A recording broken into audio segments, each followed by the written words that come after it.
Look, Daddy, teacher says every time a bell rings, an angel gets his wings.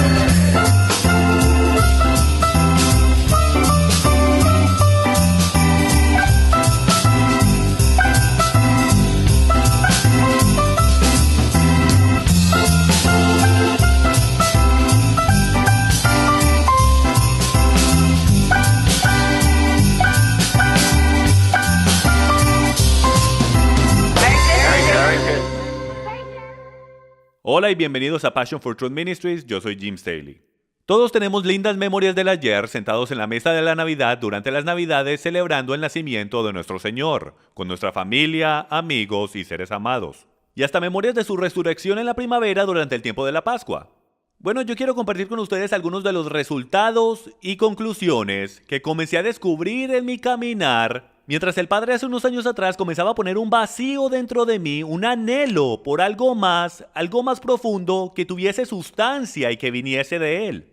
Y todos los años, mientras comenzaba a celebrar la Navidad, algo simplemente no se sentía bien, se sentía como que me faltaba algo, no se sentía como cuando yo estaba creciendo. Y a lo mejor tú también te puedas identificar con esos mismos sentimientos dentro de ti. Bueno, y mientras comenzamos a caminar a través de esta información, yo les quiero dejar saber desde el comienzo que mucha de esta información es impactante. Mucho de esto a lo mejor hasta te moleste porque tus emociones y tus memorias están atadas a la propia fibra que compone el quien tú eres. Entonces los quiero animar, que no le tengan miedo a la verdad mientras sale, porque al final del día, la verdad, según las Escrituras, solo puede hacer una cosa, y eso es hacerte libre. Entonces, para recordarles, antes de comenzar, de un padre a otro padre, yo tengo pequeñas en casa, algunas de las imágenes e información que vamos a compartir hoy son sensibles y a lo mejor usted quiera el mantener eso en mente mientras caminamos por este mensaje.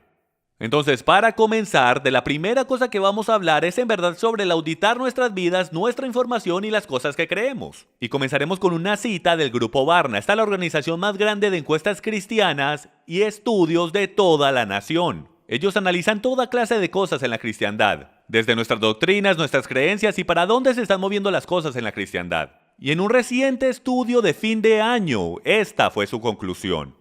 El problema enfrentando a la iglesia cristiana no es que la gente está haciendo un juego entero de creencias. El problema es que tienen un juego entero de creencias en mente que creen que es congruente con enseñanzas bíblicas, pero no están ni dispuestos a ser comprobados en error ni a aprender nuevos entendimientos.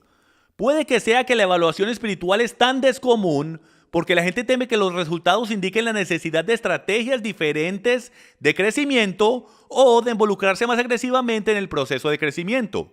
Sin importar cuál sea la razón, la conclusión entre ambos, el sacerdocio y los laicos, es la indiferencia hacia su reconocida falta de evaluación. Básicamente lo que eso está diciendo es que nosotros como creyentes hemos llegado a un punto donde no nos importa lo que la verdad es, no nos importa lo que desde su perspectiva, desde la perspectiva de Yahweh, Él quiere para nosotros. A nosotros hasta nos da miedo el averiguar estas cosas porque sabemos que dibujará una línea en la arena y no queremos tomar esas decisiones porque al final del día queremos lo que queremos. Estamos cómodos con la manera que vivimos la vida, estamos cómodos con nuestras actividades religiosas y tradiciones hechas por hombres en todo sentido. Y amigos míos, al final del día, yo no sé usted, pero yo solo quiero complacer al Padre. Solo fuimos puestos en esta tierra por un par de razones. Y es para levantar su nombre en la tierra y para asegurarnos que lo amemos con todo nuestro corazón, alma, mente y fuerzas. Y lo queremos hacer a su manera. Algunos de ustedes cuando empiecen a ver la información en este video, inmediatamente les va a entrar un pensamiento dentro de la mente que les va a querer decir, bueno, eso no es lo que significa para mí. Yo también tuve ese pensamiento cruzar mi mente unos años atrás, y el Espíritu Santo en una manera delicada me empezó a decir, Jim, en verdad no importa lo que significa para ti. Tú no eres el que está siendo adorado, yo soy el que está siendo adorado, solo importa lo que yo piense. Entonces, por favor, tenga eso en mente mientras vamos a través de la información en este video, porque al final del día, nuestro deber es el ajustar nuestras vidas a la verdad. No importa qué difícil, no importa qué emocional o lo traumático que sea, porque al final, cuando cruces el desierto, hay una tierra prometida esperando. Hay bendiciones cuando haces cosas bíblicas de manera bíblica. Entonces comencemos con esta cita. Por John Calvin, que dice esto. ¿Es fe entender nada y meramente someter tus convicciones implícitamente a la iglesia? Nosotros queremos entender por qué es que hacemos las cosas que hacemos, por qué creemos las cosas que creemos y lo seguimos adorando a Él ciegamente, pensando que porque nuestros corazones son puros y sinceros, que Él simplemente va a aceptar cualquier cosa que pongamos en el altar. Eso sería como los israelitas antiguos tomando un cerdo, poniéndolo en el altar y sacrificando un animal impuro. Es como Caín sacrificando su jardín de vegetales cuando Yahweh, Dios, requirió un sacrificio de animal. En verdad no importa qué significa para nosotros, en verdad no importa qué sincero sea nuestro corazón, tanto es, la Biblia dice que nuestros corazones son malvados. Entonces Él no mira nuestros corazones, amigos míos, hasta que seamos obedientes. El corazón no importa. Si el corazón es lo único que importa, entonces más bien dejemos entrar a todo el mundo al cielo al final de los días, porque no es verdad que toda religión conocida al hombre es sincera en su corazón, del querer adorar a ese Dios con todo su corazón, alma, mente y fuerzas. Entonces, amigos, pongamos toda la teología sobre la mesa. En verdad no importa qué sinceros seamos, podemos estar sinceramente equivocados. Nos debemos asegurar que nuestra sinceridad y nuestra obediencia se alinee con las Escrituras, porque nos dicen las Escrituras que obediencia es mejor que sacrificio, porque podemos sacrificar todo lo que queramos, pero si no estamos haciendo y sacrificando de la manera que Él lo requirió, no vale de nada. Abraham Lincoln lo dijo de esta manera: la mejor manera de destruir a tu enemigo es de hacerlo tu amigo. Al final del día, amigos míos, el enemigo solo viene a hacer tres cosas: el robar, matar y destruir la verdad. Eso es lo que él trata de hacer. Lo hizo en el jardín, diciéndole a Adán y Eva que las instrucciones que Dios le entregó a Adán y Eva, y por el derecho instrucciones en hebreo significa Torah. La palabra Torah no significa ley, significa instrucciones. Entonces, mientras Yahweh les entregó Torah, instrucciones, en el jardín, el enemigo vino y dijo: Él en verdad no quiso decir que morirás si rompes sus instrucciones. Entonces, el trabajo del enemigo es de removernos de nuestra herencia, de removernos del jardín. Y de la manera que siempre somos removidos del jardín es rompiendo sus instrucciones y escogiendo hacer las cosas a nuestra manera. Esto fue lo que los israelitas hicieron todo el tiempo, mientras caminaban por la línea del tiempo en la historia. Y es de que constantemente rompían el pacto, constantemente eran separados de la presencia de Dios, pero a través de arrepentimiento, tashuva, regresar, ellos volvían a entrar al pacto y Dios los bendecía, solo cuando obedecen, y Él los maldecía cuando no obedecen. Y amigos, yo he aprendido en mi propia vida que algunas veces la peor maldición es el de perderte de una bendición. Muy bien, continuemos. Una de mis citas favoritas es por John F. Kennedy, que dice: el gran enemigo de la verdad frecuentemente no es la mentira deliberada, inventada y deshonesta, sino el mito, persistente, persuasivo y no realista. Hasta Hitler lo dijo de esta manera. Él dijo: si tú gritas y repites una mentira lo suficiente, eventualmente la gente lo creerá como verdad. De nuevo, Satanás no tiene otro plan más que el de robar, matar y destruir. Él quiere remover palabras de la Escritura. Él quiere que creamos que podemos hacer las cosas a nuestra manera. Últimamente, ¿no es ese su espíritu? El espíritu de rebeldía dice que nosotros podemos hacer las cosas a nuestra manera, adorar a Dios a nuestra manera. Y al final del día, ahí es donde nos empezamos a quedar cortos, donde nos empezamos a perder de la gloria de Dios. Pero cuando comenzamos a hacer cosas bíblicas de manera bíblica, es cuando comenzamos a heredar las bendiciones que el Padre ha reservado desde el comienzo de los tiempos.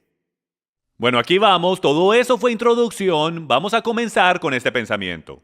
¿Cuáles son los 4 eventos más influyentes que tú puedas pensar de toda la historia bíblica, de toda la historia del mundo humano? Bueno, yo les puedo decir cuáles son los 4 eventos más influyentes, y por el derecho esta es la opinión de Jim Staley, esta es mi opinión de cuáles son los 4 eventos. Y bueno, para mí los 4 eventos más influyentes son los siguientes: el dar los mandamientos en el huerto, el dar de los mandamientos en el monte Sinaí, las bendiciones y las maldiciones, el nacimiento del Mesías y la muerte, el entierro y la resurrección del Mesías.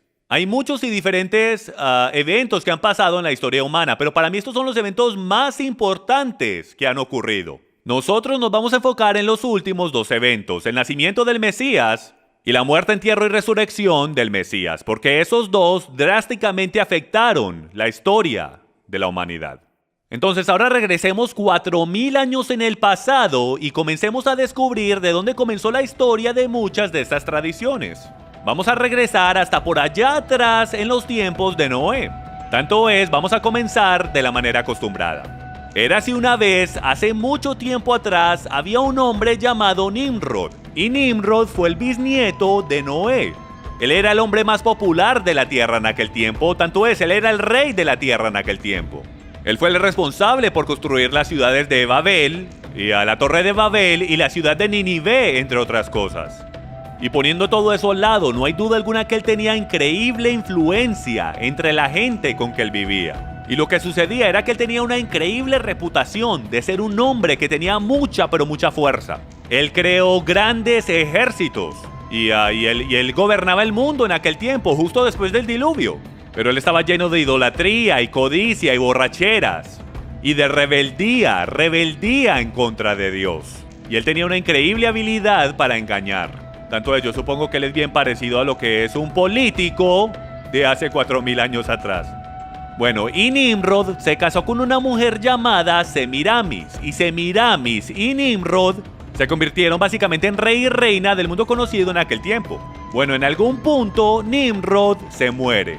Y él fue deidificado. Él fue la primera persona que fue deidificada en toda la tierra. Y a él lo hicieron el dios del sol, el cual terminó siendo Baal. La palabra Baal en sus escrituras puede ser rastreada a Nimrod. Entonces es un hecho interesante en la historia de que cuando ves la palabra Baal y Astarot, terminas regresando hasta esta historia de Nimrod y Semiramis.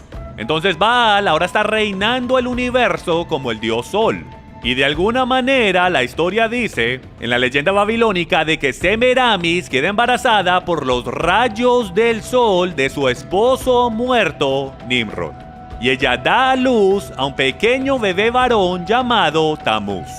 Ahora, más adelante en la historia, mientras Tamuz crece y se hace un hombre, Tamuz en la actualidad se casa con su madre y tienen una relación muy sexual. Y de ese bebé Tamuz y de su madre Semiramis es de donde sacamos la historia de Cupido. Cupido, del día de San Valentín, la manera que la historia de San Valentín se desarrolló fue por Tamuz, que se casó y tuvo una relación no muy bíblica con su madre. Ok, regresemos a la historia de Tamuz. Tamuz, por 40 años, fue un gran cazador y tomó la posición de su padre gobernando el mundo. Y él tuvo increíble poder, pero más que nada, él fue un increíble cazador. Pero desafortunadamente, su don y su habilidad como cazador no lo pudo ayudar un día porque fue asesinado a la edad de 40 años por un jabalí o cerdo salvaje. Entonces lo que sucedió es de que Semiramis, en algún punto después de eso, ella murió y ella fue enviada al cielo, pero aparentemente su esposo fallecido Baal no estaba preparado para ella. Entonces él la volvió a enviar hacia la tierra dentro de un gigantesco huevo, el cual explotó en el río Eufrates, y la primera cosa que ella hizo cuando salió de ese huevo fue convertir un ave en un conejo que pone huevos. Así es, extraño como suena, de ahí es de donde sacamos el conejo que pone huevos, de ahí es de donde sacamos el conejo de la Pascua. Ahora usted está diciendo, un momentico, ¿un huevo? Esto suena como un cuento de hadas. Bueno, es una leyenda babilónica, pero tienes que entender la cultura oriental de aquellos días. Y es porque los huevos eran un tremendo significado de fertilidad entre los dioses. Hasta creían que la tierra había nacido de un huevo gigantesco. Entonces no era sorprendente entre los teólogos de que la leyenda fuese de que Semiramis bajara a la tierra en un huevo. Porque eso inmediatamente le diría a la gente de la tierra que esto era un dios. O en este caso, una diosa. Que esto es una deidad porque hay un huevo de fertilidad que está involucrado. Entonces lo que va a suceder ahora es que vamos a empezar a ver similaridades entre la celebración de la Pascua y las tradiciones que celebramos durante la Pascua, y todas esas tradiciones que son desde 2000, 3000 y 4000 años atrás. Entonces de entrada descubrimos que el conejo de la Pascua viene de ese acto el cual Semiramis hizo cuando salió del huevo. Veamos si podemos descubrir más tradiciones mientras caminamos por todo esto. Ahora, todas las primaveras, durante el primer domingo después del equinoccio invernal, durante el equinoccio de la primavera, ellos tenían lo que se llamaba Ishtar, el domingo de Ishtar. Y ellos hacían un servicio de madrugada. Ahora, esta parte de la leyenda es difícil de confirmar porque hay muchas diferentes versiones. Usted tome su propia decisión, si le parece bien o no. Si esta parte de la leyenda le hace sentido a usted. pero es bastante interesante de cómo una parte en particular de la leyenda es tan pero tan similar con el pintar de los huevos de la Pascua, porque lo que ellos hacían en esta parte de la leyenda es de que en el servicio del amanecer el sacerdote de Ishtar embarazaba jovencitas vírgenes en el altar y durante ese mismo servicio tomaban a los bebecitos que ahora tenían 3 meses que fueron del año pasado y ellos sacrificaban a esos niños en el altar para Ishtar. Y luego ellos tomaban los huevos de Ishtar y los sumergían en la sangre de esas pequeñas criaturas. De ahí sacamos el servicio del amanecer y de ahí probablemente fue que sacamos el pintar los huevos de la Pascua. Es interesante notar también que alrededor del mundo el color universal de los huevos de la Pascua es el color rojo, hasta en la Casa Blanca. El color oficial de los huevos de la Pascua es el rojo rubí. Ahora, volvamos a Tamuz. Tamuz fue asesinado por un cerdo salvaje. Entonces, todos los años, en conmemoración de celebrar la muerte y deificación de Tamuz, el cual se convirtió en el hijo de Dios, el hijo de su padre, ellos se paraban 40 días antes de la Pascua y ellos ayunaban y oraban y tenían una gigantesca cena en el domingo de la Pascua, donde ellos celebraban la muerte y la resurrección de Tamuz, ya que no saben qué cenaban ese domingo al anochecer. Así es, jamón de Pascua. Ellos mataban un cerdo en conmemoración a Tamuz, el cual fue asesinado por un cerdo salvaje. Y sí, los 40 días antes de la Pascua, lo que llamamos Cuaresma o lo que los católicos llaman Cuaresma, esos 40 días no vinieron, amigos míos, de los 40 días que Jesús estuvo en el desierto. Esos 40 días ya estaban implementados hace muchos y miles de años, antes de que Jesús siquiera apareciera. Eso viene de los 40 días de ayunar y orar por Tamuz antes de que celebraran la Pascua. Los 40 días de ayunar y orar de Jesús, y a mí me gusta llamarlo por su nombre hebreo, Yeshua, que significa salvación. El ayunar y el orar de Yeshua en el desierto por 40 días es solo una coincidencia. ¿Por qué? Porque el Padre conoce la verdad y el enemigo era la mano derecha del Padre y conoce las profecías. Y él sabía exactamente cómo todo estaba planteado. Y entonces él desarrolló todas estas tradiciones de hombres y todas estas leyendas, sean verdaderas o no sean verdaderas, pero él las desarrolló para desviarnos del tener entendimiento y que no podamos entender, para que cuando la verdad en la actualidad viniera, no la pudiésemos reconocer. El enemigo creó una farsa y nosotros no la hemos tragado por completo y enterita. Pero ahora estamos aprendiendo de dónde viene todo esto. Descubrimos de dónde viene la Cuaresma, de dónde viene el jamón de la Pascua, de dónde viene el servicio del amanecer. Hemos hasta descubierto por qué escogimos el primer domingo después del equinoccio de la primavera. Porque no lo escogimos. Siempre ha estado ahí durante la celebración de Ishtar. Ahora, lo que es interesante sobre Ishtar y Baal, o Semiramis y Baal, es los nombres. Encontramos estos nombres por todo lado en jeroglíficos egipcios, en todos estos, los jeroglíficos fenicios, en todos estos artefactos alrededor del mundo. Entonces, yo les voy a dar algunos de los nombres y el por qué comúnmente eran recordados por muchas de estas culturas y yo sé que ustedes los reconocerán inmediatamente. Primero que todo, en Egipto eran conocidos como Isis y Osiris.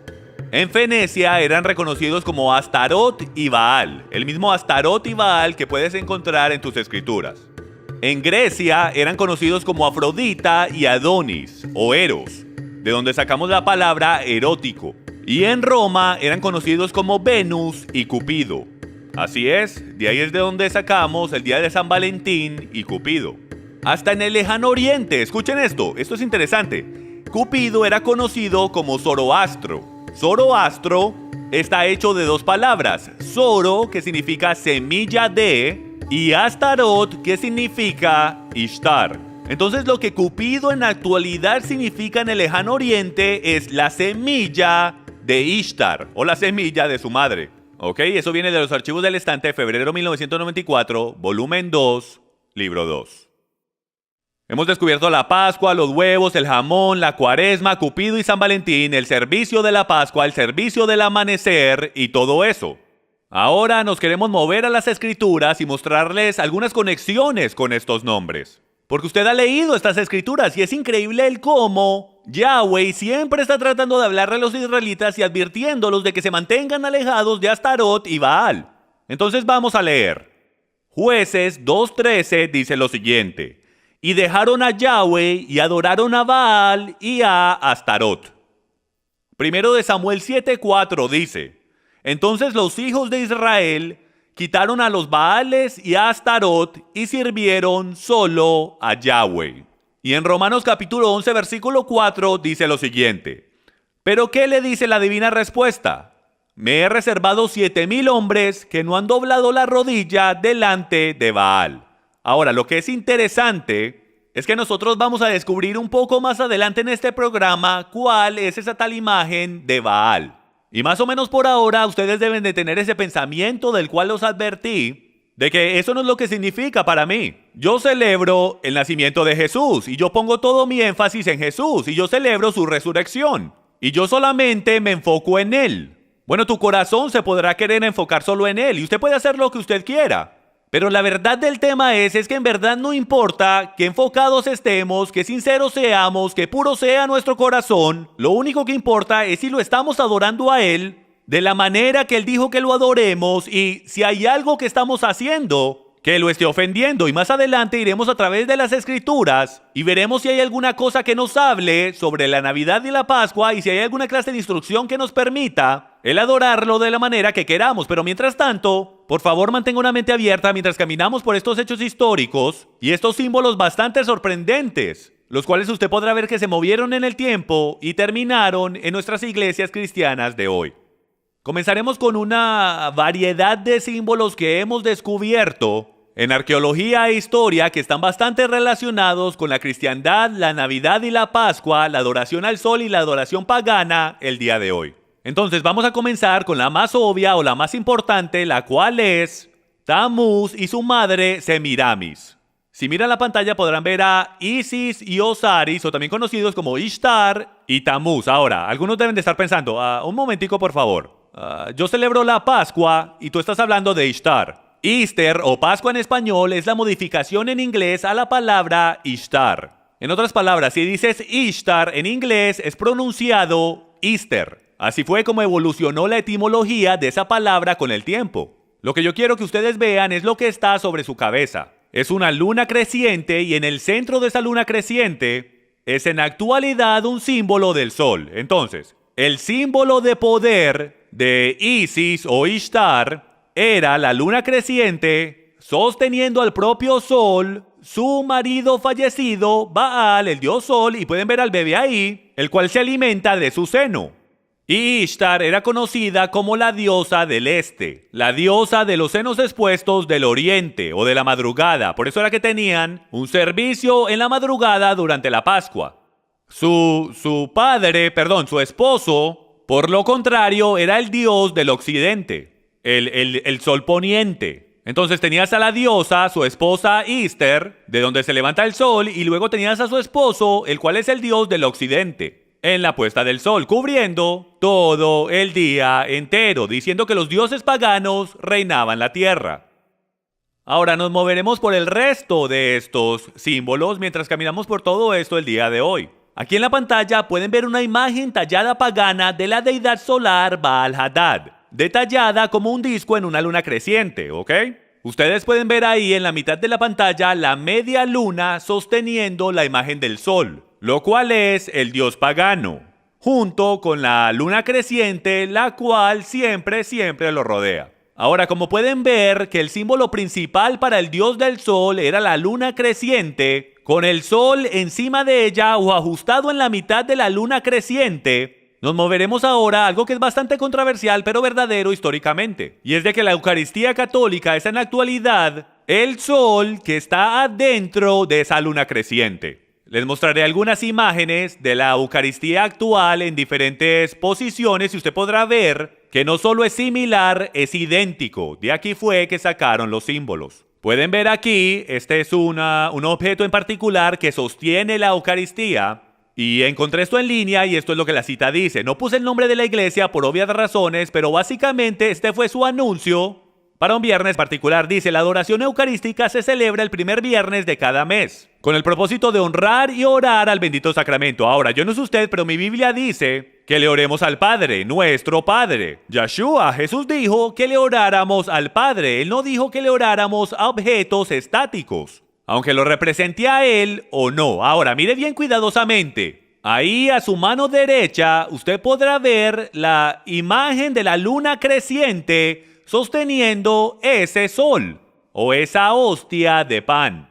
Aquí podemos ver una imagen más amplia, la cuna de luna creciente en el ostensorio en forma de sol de la Iglesia Católica Romana. Ahora ustedes podrán ver que los rayos del sol se extienden por todo esto, ni siquiera lo escondieron. ¿Y por qué no lo escondieron? Porque esto tiene miles de años de antigüedad y esto sale directo del paganismo de adoración al sol, donde era el símbolo para Baal y su esposa Ishtar. Y aquí podemos ver que la vara de cono de pino es otro símbolo encontrado en el paganismo conectado al dios pagano, que proviene de Egipto, Osiris. Está en la forma como de una horca, como pueden ver, donde el cono del pino está en el centro. Ahora, ¿por qué escogieron el cono del pino? Porque representa fertilidad. Porque viene del árbol de pino que se mantiene verde el año entero. Entonces, como todo empieza a morir en la primavera, el árbol de pino se convirtió en un símbolo de nueva vida, esperanza y fertilidad. Y como pueden ver, hasta en México han encontrado un dios mexicano que está sosteniendo un cono de pino en una mano, conos de pino en una mano y el árbol de pino en la otra. Ahora, lo que es interesante es que la estructura más grande de cono de pino en la Tierra puede ser encontrada en el patio del pino en el Vaticano. Ahora, déjeme hacer la pregunta. ¿Qué está haciendo un cono de pino siendo encontrado en el patio del pino en el Vaticano? ¿Por qué escogieron un pino? ¿Por qué es que el cono de pino puede ser encontrado en la vara del Papa? Porque esta vara va atrás hasta los tiempos antiguos de adoración al sol pagano, donde representaba poder y autoridad de los dioses. ¿Lo ven? Y este es un vistazo más de cerca a la vara, donde podemos ver el cono de pino integrado justo en la parte superior de la vara. Ahora movámonos a otro símbolo, y este es el símbolo del tridente. El tridente es la horca del diablo. En verdad lo que es un símbolo de Satanás, de los cuernos de Satanás, y es una antigua satánica y pagana señal de manos llamada el tridente. Encontramos esto en arqueología por todo lugar que encuentras una sociedad de adoración al sol, encuentras el tridente por todo lado. Lo encontramos en el antiguo Babilonia y lo encuentras en las manos de todos los dioses paganos al sol. Todos los dioses paganos y faraones tenían alguna clase de tridente o vara, la cual los conectaba con autoridad y poder de los dioses. El más popular, por supuesto, es el tridente de Neptuno, lo llamamos la horca del diablo, y de ahí es de donde viene. Esto no fue algo que alguien se inventó, esto tiene historia y un origen de donde vinieron estas cosas. Ahora, si nos movemos adelante en el tiempo, o nos quedamos en el mismo tiempo, podemos encontrar otro símbolo, el cual es mucho más importante, tanto es, van a poder ver dos símbolos en esta imagen. Esta es una estatua pagana de Júpiter, la cual ha sido renombrada como San Pedro. ¿Y qué es lo que él está haciendo? El símbolo del tridente. Ese símbolo es un símbolo pagano reconociendo el poder de los dioses del sol. Y también podrán ver otro símbolo en esta imagen, y es la aureola. Miren bien cuidadosamente, no es una aureola, es un destello del sol. Lo que ponían detrás de las cabezas de los dioses, o de los santos, si puedo, no es una aureola, es un destello del sol representando el poder del dios del sol. Y llaman a esto San Pedro en el Vaticano, pero la historia nos muestra que en realidad esto es una estatua del dios Júpiter. Y también podrán ver lo que es el niño Jesús, supuestamente el niño Jesús, pero no es más otro que el bebé Tamuz. ¿Y cómo sabemos que no es el niño Jesús? Porque vemos el tridente por todo lado. Pueden ver el símbolo del tridente en la mano del niño Jesús, junto con un tridente saliendo de la cabeza de la estatua. Puedes ver 3 tridentes, 2 por los lados de la cabeza y 1 por encima de la cabeza. Este no es el niño Jesús, señoras y señores. Este es el dios pagano del sol, Tamuz, de la historia de Baal, Nimrod y Semiramis, que terminó siendo Cupido en el día de San Valentín de hoy. Movámonos a otro símbolo completamente diferente. Aquí podemos ver una serpiente con alas guardando el trono del rey Tutankamen. Y usted podrá ver que esta serpiente con alas en verdad es un dragón, y a través del folclore y la cultura, a través del mundo entero, hemos podido ver dragones con alas en jeroglíficos antiguos egipcios, mejor dicho, los hemos visto por todo lado. Y eso es todo otro estudio en sí, pero la realidad del tema es de que la serpiente en las escrituras siempre ha sido conectada con Satanás o Lucifer, el ángel caído de luz, el cual en el jardín del Edén fue descrito como una serpiente que era muy sutil y engañosa, que siempre está respirando el fuego de muerte de su boca si puedo, siempre buscando el destruir y devorarse al pueblo de Dios. Entonces yo quiero que vean cómo la serpiente, que siempre en las escrituras está conectada con actividad demoníaca o Satanás, aparece tanto en estructuras religiosas y sus artefactos. Aquí podemos ver la serpiente maya dios del sol, Quetzalcóatl, saliendo de la boca de un dragón con alas. ¿Ok? Entonces el dios maya está saliendo de la boca de un dragón con alas. En esta otra imagen tenemos a una serpiente con alas llevando almas fallecidas al cielo.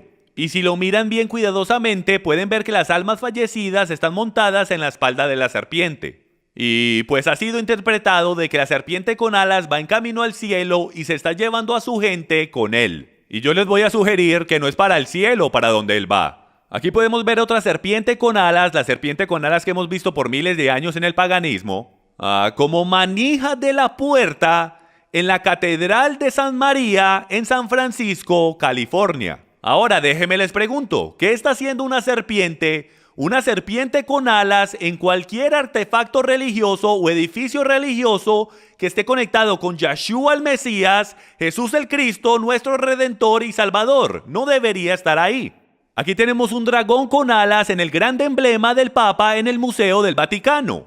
¿Por qué hay un dragón con alas en el emblema papal en el Museo del Vaticano? El mismo dragón con alas que vemos a través del paganismo. Ahora, el dragón con alas está conectado y evolucionó a lo que nosotros hoy día llamamos el báculo de serpiente. Miren aquí cuidadosamente a lo que el rey Tutankamón tiene en su mano, la vara torcida o el báculo de serpiente, el cual estaba diseñado para proteger a los dioses o para proteger a los líderes y faraones del antiguo Egipto. Ellos hasta creían que la serpiente con alas los protegería, entonces hicieron estos báculos de serpiente con los cuales hasta los enterraban cuando morían. Pues la creencia era que los protegería y les daría poderes en la otra vida. Aquí también podemos ver a la diosa griega Atena sosteniendo el báculo de serpiente en su mano derecha, el cual es un símbolo de poder y autoridad. Aquí tenemos a un rey de Mesopotamia con su vara torcida de adivinación que representa el báculo de serpiente. Aquí podemos ver el báculo de serpiente católico romano de los obispos y también de los altos oficiales de la Iglesia Católica. Si miramos bien cuidadosamente, podemos ver que hay una serpiente con alas metida en la curva de ese báculo. Los báculos de todos los obispos y de los altos oficiales de la Iglesia. Ahora, vuelvo a preguntar, ¿por qué encontramos la serpiente con alas, la misma serpiente con alas que encontramos hace 2000, 3000 y 4000 años en adoración pagana al sol? Lo mismo que hemos encontrado en la antigua cultura egipcia, lo cual sabemos que es Hasatán o Satanás. Aquí tenemos otra imagen, el báculo de serpiente católico romano de los obispos y también de los altos oficiales de la iglesia. Otra vez, el mismo báculo, el cual termina siendo la cabeza de una serpiente. En esta otra imagen podemos ver otro báculo de serpiente católico romano en una iglesia en Italia. Y ustedes pueden ver que en actualidad es un dragón. Esa vara en actualidad es la cabeza de un dragón. Aquí podemos ver otra imagen en un museo de un obispo católico o un sacerdote sosteniendo la bácula en su mano. Aquí podemos ver una de las imágenes más increíbles de la bácula de serpiente aquí a su mano derecha. Y si usted mira cuidadosamente, en actualidad es un rey. Y encima de la cabeza del rey es el cuello de la serpiente o la cabeza de la serpiente. Y empieza a girar hasta que en la actualidad veas la cabeza de la serpiente. ¿Y qué es lo que está saliendo de su boca? Es el fuego de la serpiente. Entonces, yo no sé ustedes, amigos míos, pero de la corona del rey, de mi rey, ciertamente no está saliendo la serpiente, la misma que engañó a Adán y Eva en la antigüedad. Pero vemos eso aquí y básicamente en cada una de las báculas católicas romanas y también en las báculas egipcias y por todo ese pasaje de tiempo. Y ahora moviéndonos a otro símbolo que está encontrado por todo el paganismo Y es el sol brotante o la rueda solar, el sol brotante que vimos en las aureolas, de las cuales hablaremos en un momento. Podemos ver que es representada como una rueda solar a través de la arqueología. Y aquí lo vemos en un altar antiguo de Babilonia para el dios Sol, Baal. Y su símbolo principal es la estrella de 8 puntos, que puede ser representada como 2 estrellas de 4 puntos, las cuales se construyen una dentro de la otra como la rueda solar. Podemos ver la misma rueda solar o sol brotante sobre un templo budista en Tailandia. Aquí podemos ver una rueda solar que es representada en el piso del monasterio de San Ignacio. Ahora, como ustedes pueden ver, comienza como una rueda solar pequeña de 8 lados, pero va creciendo más y más y más en el suelo de ese monasterio. Ahora, a lo mejor ustedes dirán, eso solamente es un suelo que fue decorado de esa manera. No, amigos míos, la razón por la cual escogieron esa rueda solar o poner ese diseño en el suelo es porque está conectado con adoración al sol. Todo templo pagano en la antigüedad usaba ese diseño en su suelo, como adoración al sol, y todavía lo estamos usando hoy. Aquí podemos ver el rostro de un niño, el cual es Tamuz, dentro del símbolo de fertilidad de los rayos del sol en un altar católico romano. El mismo símbolo es encontrado en el rostro del dios del sol babilónico en un púlpito de la Iglesia Católica Romana en Escandinavia. El mismo símbolo sale directo del paganismo, como ya les he mostrado. Esta es probablemente una de las imágenes más increíbles que tengo. Usé el programa Google Tierra para tomar una imagen satelital y paré unas cuantas millas en el aire y miren lo que encontré. Esta es la rueda solar más grande en la Tierra y está en el patio de San Pedro en el Vaticano en Roma. Amigos, y para que vean que no estoy inventando nada, hay 8 cuadrantes en esta rueda, la misma cantidad de cuadrantes que puedes encontrar en las ruedas solares de adoración pagana. No, y para que se sorprendan más, ahora les voy a mostrar qué es lo que está en el centro de esa rueda. Pero antes de hacer eso, les voy a hacer una pregunta. ¿Por qué están esas líneas pintadas si no es una rueda solar? La realidad es que estos artefactos, que este edificio fue construido para que fuera una rueda solar. Y se los digo porque hoy en día, en estos tiempos modernos, ya sabemos que esto está conectado a la adoración pagana del sol. Ahora miren esto, el disco solar detrás de la cabeza de una estatua católica romana en la Catedral Westminster en Londres. ¿De dónde sacaron ellos esa idea? Es porque lo encontraron detrás de la cabeza de Júpiter y de todos estos dioses paganos. De ahí fue que la Iglesia Católica sacó todas estas cosas. Lo que ustedes ven ahí como una aureola, eso no es una aureola, eso es un disco del sol y lo sacaron del paganismo. Aquí podemos ver que detrás de Krishna también hay un disco solar detrás de su cabeza. Y esto es para demostrar que no pasa solamente en la Iglesia Católica. El disco solar precede el catolicismo por cientos o hasta miles de años. Lo podemos ver en ventanas de las iglesias católicas, de todos sus santos, y hasta María. Y si miran cuidadosamente al corazón sagrado, y no tengo tiempo para entrar en detalle en todo eso, pero hasta el corazón sagrado viene directo del paganismo. Esa misma y exacta imagen con el disco del sol tiene que ver con Baal y Tamuz, los dioses paganos. Y lo puedes ver por todo lado en la Iglesia Católica Romana y hasta en otras religiones paganas alrededor del mundo. ¿Y en dónde encontramos esta estrella de 8 puntos, este disco solar, esta rueda solar el día de hoy? En ningún otro lado que el árbol de la Navidad. Y yo sé que a todos nos han enseñado que la estrella en el árbol representa la estrella de Belén que los reyes usaron para encontrar al bebé Jesús. Pero desafortunadamente la estrella de los antiguos dioses paganos precede la estrella del árbol de Navidad, la estrella de Belén, por miles de años. Estaban tomando el disco solar y lo estaban conectando a lo que ustedes van a conocer como el árbol de Nimrod.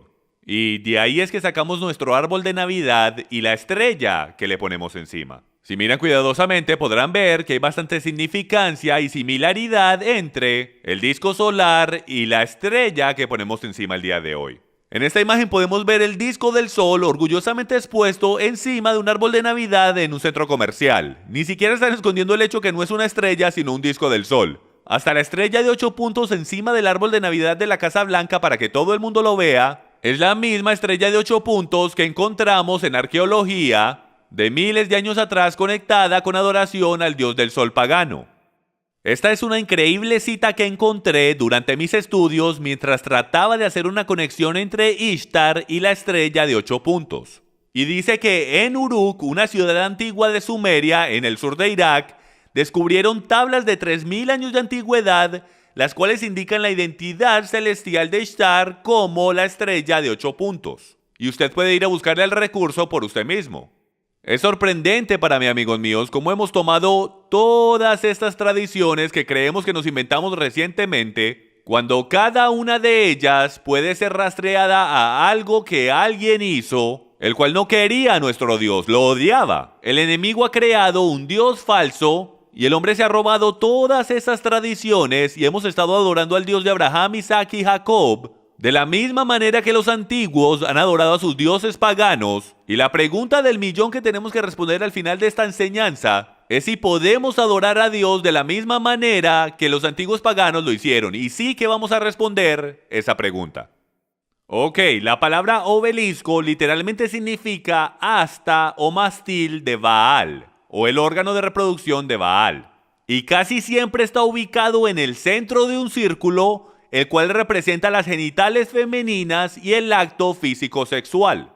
Por esto es que el obelisco y la rueda solar trabajan juntos. Por eso los puedes ver en el Vaticano, en el patio de San Pedro. Y aquí podemos ver cómo ese obelisco está en todo el centro de esa rueda solar, si lo pueden ver ahí en el círculo, lo cual significa la consumación de ese acto sexual entre el dios Sol Baal y su esposa Ishtar o Semiramis, o como la llamamos en inglés, Easter, lo cual es Pascua. Antes de que continuemos hablando del obelisco, les quiero contar una historia sobre lo que dicen en Egipto de dónde vino el obelisco. Y va atrás hasta el tiempo del dios pagano egipcio Osiris y su esposa Isis. Si ven Ra, el dios Sol, tuvo 5 hijos. Y ahora mismo vamos a hablar sobre 3 de ellos. Los 3 hijos eran Osiris, Isis y su hermano Set. Osiris se termina casando con su hermana Isis. Y Set es su hermano celoso. ¿Por qué? Porque Osiris toma el control del trono en Egipto y se convierte en el dios o faraón del reino. Y como les dije, Set es un hermano bastante celoso. Y entonces él quiere matar a su hermano Osiris. Y él desarrolla un increíble plan, teniendo una gigantesca fiesta en la cual él construye una gigantesca caja. Y él construye esta caja con las dimensiones exactas de su hermano Osiris. Él de alguna manera encuentra las dimensiones de los hombros, la cabeza, el pecho, todas las dimensiones de Osiris, y todo el mundo deseaba esta caja, todo el mundo deseaba tenerla. Y entonces él desarrolló un plan bien astuto y dijo que le daría la caja a cualquiera que se acostara dentro de la caja y cupiera. Bueno, como se pueden imaginar, Osiris se acostó dentro de la caja y cupo perfectamente. Y en ese momento usted hizo que sus siervos le pusieran la tapa encima, lo sellaran con clavos y lo tiraran en uno de los ríos de Egipto. Y él murió. Bueno, esto no sentó muy bien con su esposa Isis, la cual tomó el trono y ella decidió darse la tarea de encontrar el cuerpo fallecido de su esposo en el río Nilo. Y mientras ella lo encontró para enterrarlo apropiadamente, Set se dio cuenta y él interrumpió el regreso de ella hacia Egipto. Y tomó el cuerpo sin que ella lo supiera, la volvió a engañar, tomó el cuerpo y lo cortó en 14 diferentes pedazos y los regó por todas las ciudades de Egipto. Con una excepción. El órgano masculino, el órgano reproductivo de Osiris, él lo tiró en el río Nilo, el cual luego fue, según la leyenda, comido por los peces. Y ese fue el único órgano que ella no pudo encontrar. Ella encontró todas las otras partes de su cuerpo, pero esa parte no la pudo encontrar. ¿Por qué es eso importante? Porque sabemos que hasta desde los tiempos antiguos, por las historias en Corintio, hoy día sabemos que tenían hasta 1000 hombres y mujeres prostitutos en Corintio solamente. La fornicación, homosexualidad, todas esas cosas eran muy prevalentes en culturas antiguas. Fertilidad era para todos ellos la cosa más importante. El ser promiscuo era mucho más aceptado de lo que es hoy en día, si pueden creer eso. Entonces esto era bien importante, de que ella encontrara este órgano reproductivo de su esposo, el cual representaba poder, fuerza, fertilidad y el pasar los genes y la majestad a la próxima generación.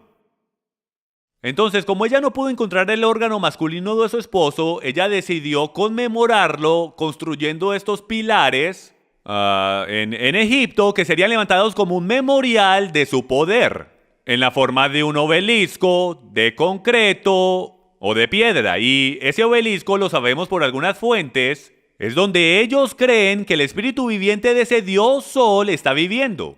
Como pueden ver por la fuente que está en la pantalla, ellos creían y adoraban el obelisco egipcio porque ellos pensaban que esa era la morada del dios del Sol. Y comenzaron a levantar estos obeliscos por todas partes del mundo, mientras ella hacía esto en conmemoración de su esposo fallecido, para que todo el mundo supiera de que su presencia estaba en esa ciudad, y los empezaron a levantar por todas partes del mundo antiguo conocido.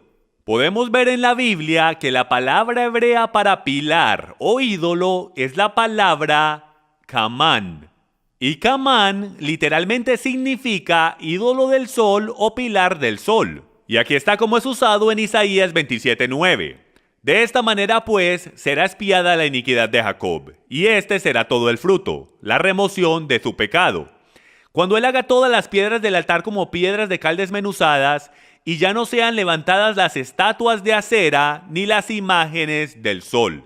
Y la palabra para imágenes ahí es Kamán. Y ese Kamán está hablando específicamente de un obelisco, o los pilares que ellos levantaban en sus campos. Aquí está otra palabra en hebreo, matzebah, y matzebah significa pilar, monumento o ídolo. Básicamente están hablando de los obeliscos. Éxodo 34:13. Mas derribaréis sus altares y quebraréis sus estatuas y cortaréis sus imágenes de acera. Levítico 26:1. No haréis para vosotros ídolos, ni escultura, ni os levantaréis estatua, ni pondréis en vuestra tierra imagen de piedra, hablando del obelisco, para inclinarlos a ella, porque yo soy Yahweh, vuestro Elohim.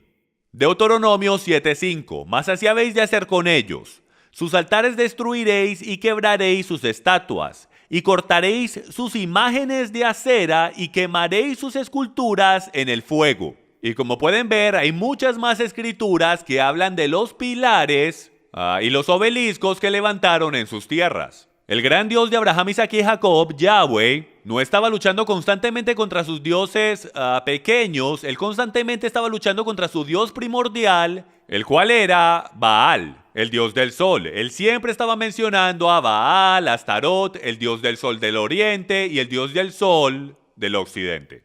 Aquí tenemos algunas imágenes de alrededor del mundo. Iremos alrededor del mundo y les mostraré algunas imágenes de estos obeliscos en su formato original. Y como pueden ver en este, que está en Turquía, todavía se pueden ver las imágenes de los jeroglíficos antiguos y los dibujos todavía visibles en este obelisco. Y en esta otra imagen podemos ver la aguja de Cleopatra en Londres. Y esto no fue una estatua o un emblema que construyeron porque sí. Esto en la actualidad es una representación y una conmemoración hacia el dios Sol. Este es el obelisco más antiguo en Escocia. Y este es el obelisco más antiguo en Suiza, como pueden ver. En Alemania, en París, Francia, y este está cubierto por completo de jeroglíficos antiguos hablando de adoración al sol. ¿Qué tal Meca? Me preocupa por completo, señoras y señores, el descubrir que para Islam, que uno de sus más grandes ídolos es el obelisco puesto en toda la mitad de la ciudad de Meca. La misma clase de obeliscos que encontramos por todo lugar en este país también. Encontramos otro obelisco en Luxor, Egipto, cerca del río Nilo. Este es uno de los obeliscos más famosos en toda la tierra, que está en Buenos Aires, Argentina, dedicado al dios Sol Ra, quien se dice vivía dentro de él. Todo el mundo en ese pueblo, en esa ciudad, que ha estado ahí, conoce la historia de ese obelisco, conoce eso. Y lo entiende. Aquí tenemos otro en Ámsterdam, otro en Etiopía, en Mongolia. Y señoras y señores, nos vamos a enfocar ahora en esto por un momento. Pues en verdad les quiero mostrar algo que en verdad solamente se puede ver por Google Tierra, el cual en verdad me sorprendió, por eso lo quiero compartir con ustedes el día de hoy. El más grande obelisco en toda la Tierra, el cual está escondido. Y es lo que usted está viendo ahí. Si mira cuidadosamente, lo que estamos viendo son los genitales masculinos del dios Sol, Ra o Baal, construido dentro de la arquitectura de la Plaza de San Pedro y de todo el edificio del Vaticano. Ustedes pueden ver los testículos ahí abajo y el mástil de ese órgano masculino moviéndose hacia arriba. Ahora, lo que es interesante es que si le damos vuelta a un lado a esta imagen, podemos ver este obelisco arquitectural, si lo puedo decir de esa manera, apuntando directo al oeste, perfectamente al grado cero. Y mi pregunta es, ¿por qué está apuntando al oeste? Es porque este es el dios Sol, y el dios Sol es el dios de la puesta del sol del oeste. Y podemos ver básicamente en toda cultura pagana de adoración al sol que sus altares apuntaban al oeste. Porque ahí era que ellos hacían sus servicios. Y yo creo que el enemigo tuvo una gigantesca parte de influencia en la arquitectura de esta estructura católica romana en particular. En la actualidad es una representación del órgano masculino del dios Sol. Ese no es el lugar, amigos míos, para un obelisco egipcio que representa el órgano masculino del dios Sol entrando por las cenitales de la rueda solar. Eso no debería estar en ningún lugar que esté conectado con Jesús nuestro Señor en lo absoluto. Pero desafortunadamente lo está el día de hoy. La mezcla del paganismo en la cristiandad se ha infiltrado a tal grado que no lo reconocemos, porque no conocemos nuestra historia y no leemos el principio del libro. Ok, ahora, esta es una imagen que a mí me parece muy interesante porque esta es la imagen de un obelisco que está en la plaza de la iglesia de San Juan allá en Roma. Y es en la actualidad la iglesia del Papa, es la catedral del Papa. Entonces yo les voy a leer la descripción de dónde es que viene este obelisco en particular, porque yo creo que va a ser sorprendente de que ustedes reconozcan que este no es un obelisco que fue levantado recientemente en estos días modernos. Aquí tenemos de dónde es que viene este obelisco. El obelisco egipcio que se encuentra en la plaza de San Juan Laterín es el más grande en existencia. Originalmente tallado durante el reino del faraón Mosel III, estuvo levantado en el templo de Amán de Tebes, dios del sol, pero fue removido hacia Roma por el emperador Constantino en los años 317 a 361 y puesto en el Circus Maximus. En 1587 el Papa Sixtus V levantó el obelisco roto, sucio, caído y olvidado e hizo que lo repararan y lo pusieran en la Piazza S. Giovanni en Laterano. Lo que es bien interesante es que hasta Moisés pudo haber visto este mismo obelisco cuando estaba en Egipto. Ahora, este obelisco supuesto a honrar los dioses del sol está ahora al lado de lo que los católicos llaman la suprema madre de todas las iglesias. La catedral oficial del obispo de Roma, el Papa.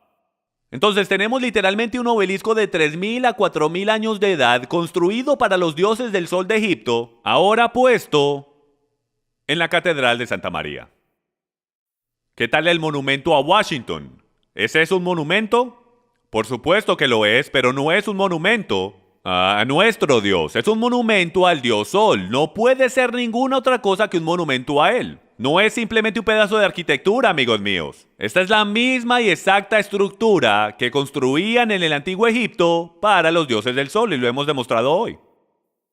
Déjenme les hago una pregunta. ¿Dónde podemos encontrar este símbolo primordial del dios del sol hoy? ¿Este símbolo primordial del obelisco? Le sorprendería a usted descubrir que lo encontramos en nuestras iglesias. Así es, señoras y señores, el obelisco que representa la adoración al dios del sol terminó en nuestras iglesias alrededor del mundo. Nosotros los llamamos campanarios, pero eran llamados obeliscos en el Egipto antiguo. Si un faraón o un egipcio antiguo estuviese vivo hoy, ellos entraran y se sintieran bien cómodos entrando a la mayoría de nuestras iglesias el día de hoy. Porque ellos dirían, wow, esto es algo a lo que yo me puedo conectar, esto es algo a lo que yo me siento familiarizado, esto es adoración al sol. Y los vemos alrededor del mundo entero. Aquí vemos una iglesia que tiene dos construidos en su arquitectura. Señoras y señores, el obelisco, el símbolo primordial de adoración al sol, no debería estar en ningún lado. Este símbolo pagano de adoración al sol egipcio no debería estar en nuestras iglesias ni en nuestras sociedades cristianas de hoy. Esto lo vemos básicamente en todas las denominaciones, no importa si es católico, o sea cristiano bautista, o sea pentecostal, no importa cuál sea la denominación, vemos esto por todo lado. Ahora, llegamos a la pantalla que dice, pero eso no es lo que significa para mí. Yo sé que lo están pensando, pero la realidad es que no importa lo que significa para usted. ¿Por qué es tan difícil que podamos entender eso? ¿Por qué es tan difícil que entre en nuestros corazones y mentes que solo importa lo que significa para él? Ciertamente ninguno de nosotros nos pusiéramos una cadena que fuese un símbolo pagano. Pero sin embargo, construimos iglesias con símbolos que ni siquiera sabemos que son satánicos. Tenemos celebraciones que se rodean a sí mismas con símbolos paganos. Y sin embargo, como no las conocemos, pensamos que están bien. Pero la realidad es que el gran Dios de Isaac, de Abraham, Isaac y Jacob, él sabe qué significan esos símbolos. Entonces, desde su perspectiva, él ve esos símbolos y le recuerda de cuando pasaban a sus hijos por el fuego de Molec. Le recuerda de los infantes que fueron asesinados y sacrificados en los altares de Ishtar. Le recuerda de toda la adoración al Dios del Sol. Le recuerda de su pueblo que se alejó de él, que le dieron la espalda y sirvieron a otro Dios. Es un símbolo recordatorio para él y por esa simple razón, nosotros deberíamos deshacernos de esos símbolos, ponerlos al lado, quemarlos como lo hizo Nehemías. Y a todos, Jeremías y todos los profetas del pasado que derrumbaron los lugares altos y destruyeron los pilares. Aquellos los cuales derramaron su sangre, sus hijos, sus fuerzas, lo hicieron todo por destruir estos lugares altos mientras nosotros los levantamos otra vez. No importa qué significa para nosotros, importa lo que significa para él. Entonces, más vale descubramos exactamente lo que es y lo haremos a través de este programa mientras vamos a través de unas escrituras que a lo mejor usted nunca ha leído antes, que están dictando exactamente las fiestas que estamos celebrando hoy. Y descubriremos si sí o no. En la actualidad podemos continuar celebrando estas cosas desde nuestra perspectiva y hacernos los ciegos a su corazón. Ahora, ¿cuándo creen ustedes que era el cumpleaños de Nimrod y Tamuz? En el primer día del año, cuando el sol es renacido. ¿Y en qué día del año creen ustedes que el sol es renacido? En el medio de invierno, en el solsticio invernal, el 25 de diciembre, así es. De ahí es donde sacamos el 25 de diciembre, el día de la Navidad, como el día en que nació Jesús. ¿Por qué fue que escogimos el 25 de diciembre como el día de su nacimiento? ¿De dónde salió ese día? Muy sencillo, Jesús era el Hijo de Dios. Tamuz era el hijo de los dioses. Tamuz era el hijo de su padre, Baal. Entonces los paganos y los cristianos que salieron directo del paganismo en Roma ya estaban adorando al Dios del Sol. Durante los domingos en Roma, que es de donde sacamos el adorar los domingos. Solía ser que los primeros cristianos adoraban los sábados, pero fue cambiado al domingo porque todos los paganos adoraban al Dios del Sol en su día domingo y también lo adoraban en su cumpleaños en el 25 de diciembre. Entonces, naturalmente, cuando Jesús entró en la escena y Constantino supuestamente fue salvo en los años 300, ellos comprometieron la verdad para hacerlo más fácil que la gente se convirtiera a la cristiandad, haciendo el cumpleaños de Jesús en el mismo cumpleaños de sus dioses paganos, el cual ellos ya estaban celebrando. De ahí fue que salió el 25 de diciembre. Una de las celebraciones paganas y cultistas más grandes ocurría durante el solsticio del invierno. ¿Por qué? Porque ese es el tiempo cuando el sol es renacido, cuando los días del año comienzan a hacerse más largos, por lo tanto los cumpleaños de los dioses del sol coincidían con ese día. El 25 solía ser el 21, pero con el cambio del calendario juliano fue cambiado al 25.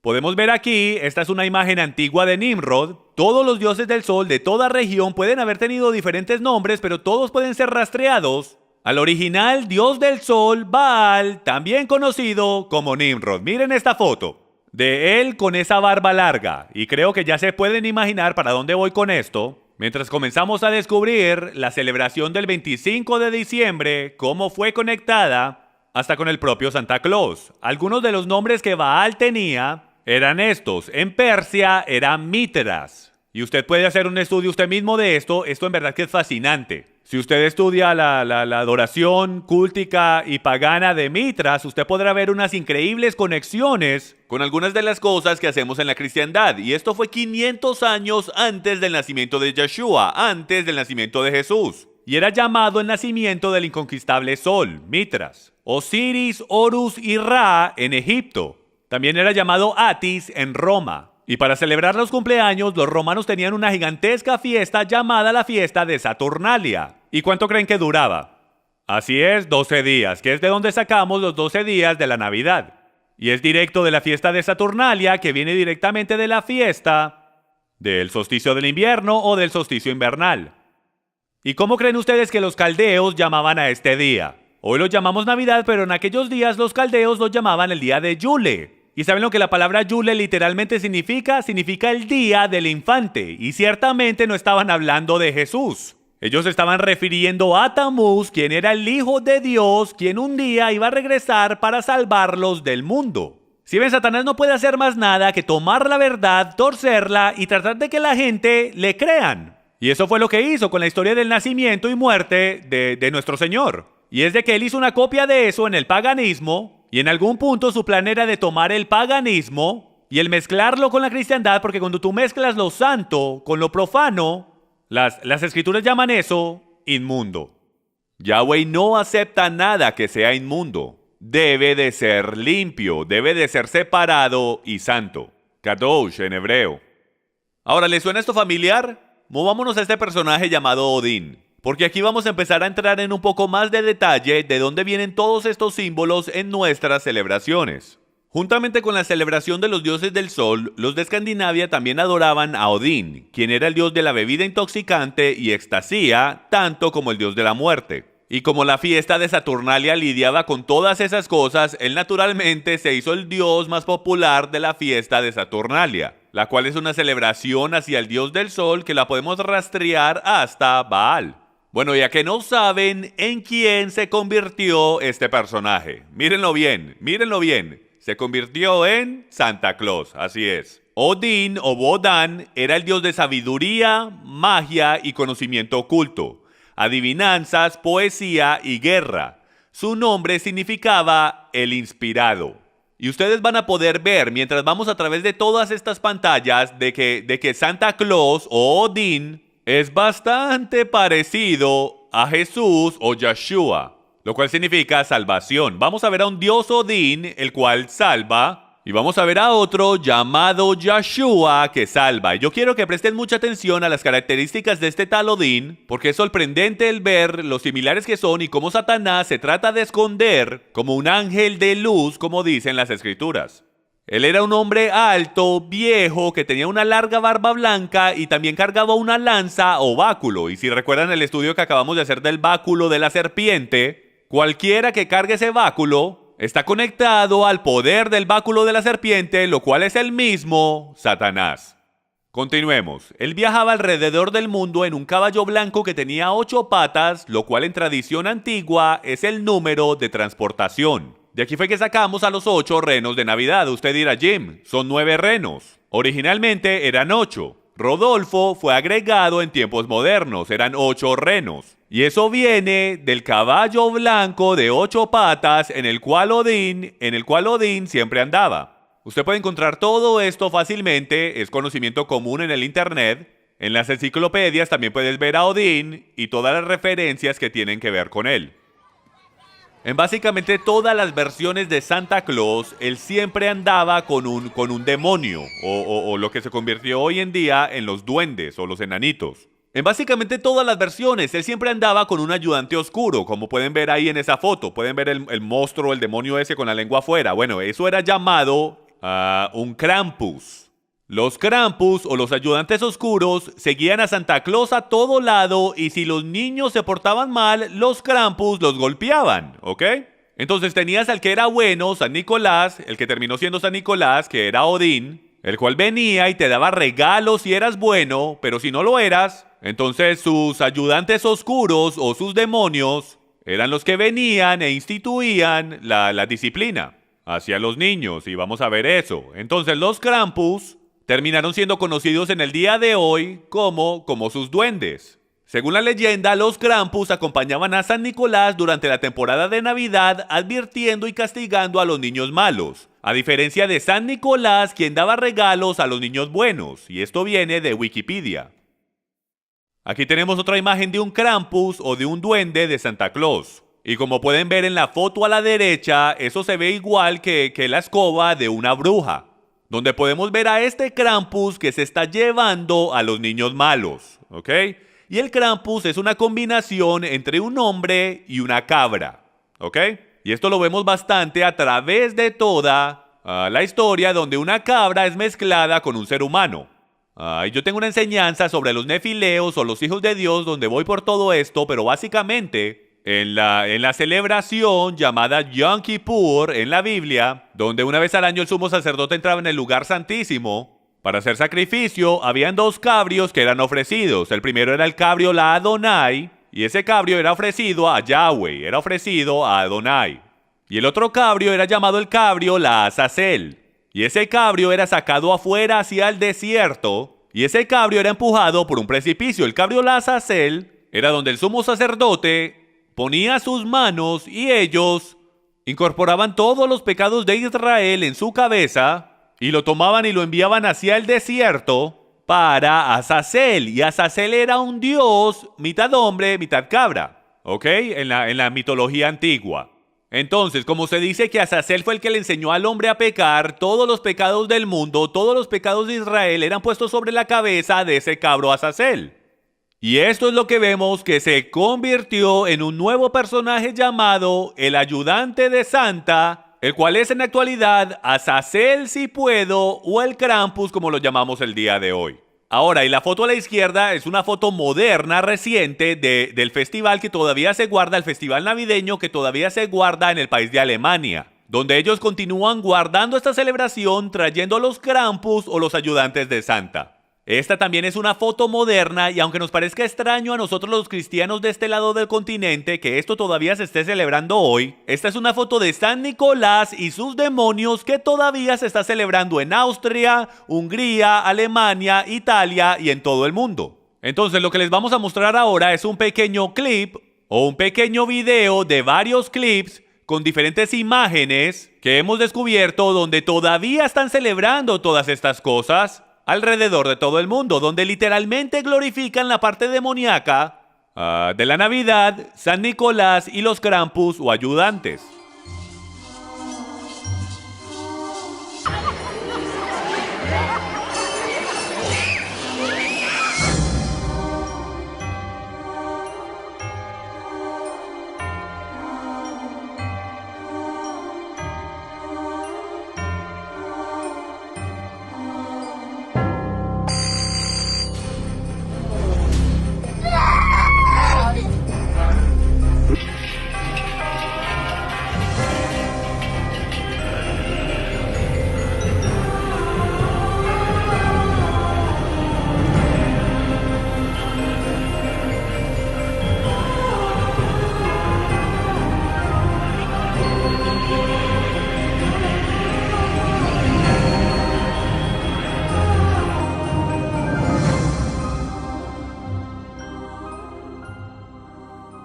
Yo lo sé y créanme que me disculpo. Yo sé que las cosas parece que se ponen peor, ¿no es así? Y como si eso no fuera suficiente, hay algunos expertos que creen que la canción en la actualidad de Jingle Bells vino de las campanas de los Krampus que estaban en existencia mucho antes de que la canción fuera escrita, pues todas las veces que veías a San Nicolás, él venía acompañado de las campanas de Navidad, si puedo, que venían colgando del cuello de sus duendes o de sus Krampis. Y como pueden ver en el video, ellos sonaban sus campanas para anunciarse a sí mismos cuando llegaban al próximo pueblo que iban a entrar. Y algunos creen que de ahí es que viene el término las campanas de Navidad, la Navidad de campanas o la canción de Jingle Bells de hoy. Ahora vamos a entrar a descubrir exactamente de dónde vino Santa Claus. Ahora, ¿cómo fue que Odín terminó siendo Santa Claus? Aquí está la rendición o la evolución de cómo Odín terminó siendo Santa Claus. Para los 1500 en Holanda, allí él se convirtió en Sinterklaas. O sea que Odín se convirtió en Sinterklaas.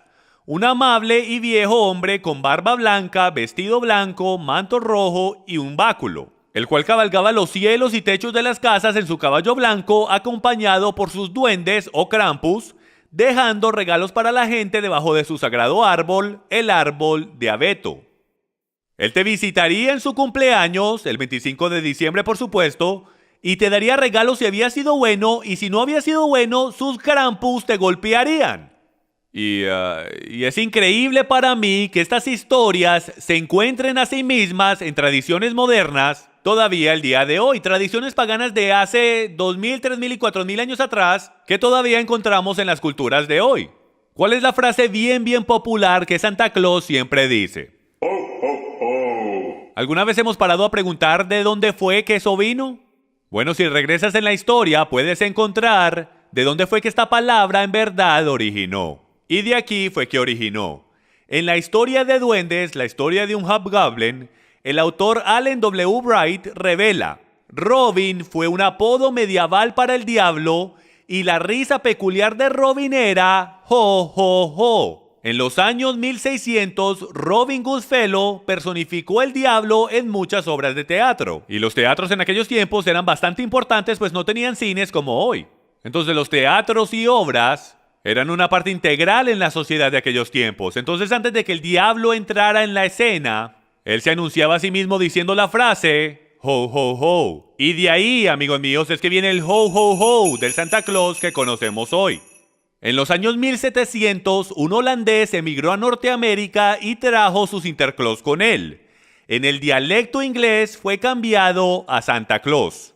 Luego, en el 1930, un diseñador de la Coca-Cola estaba tratando de hacer que la gente comprara su bebida en el invierno.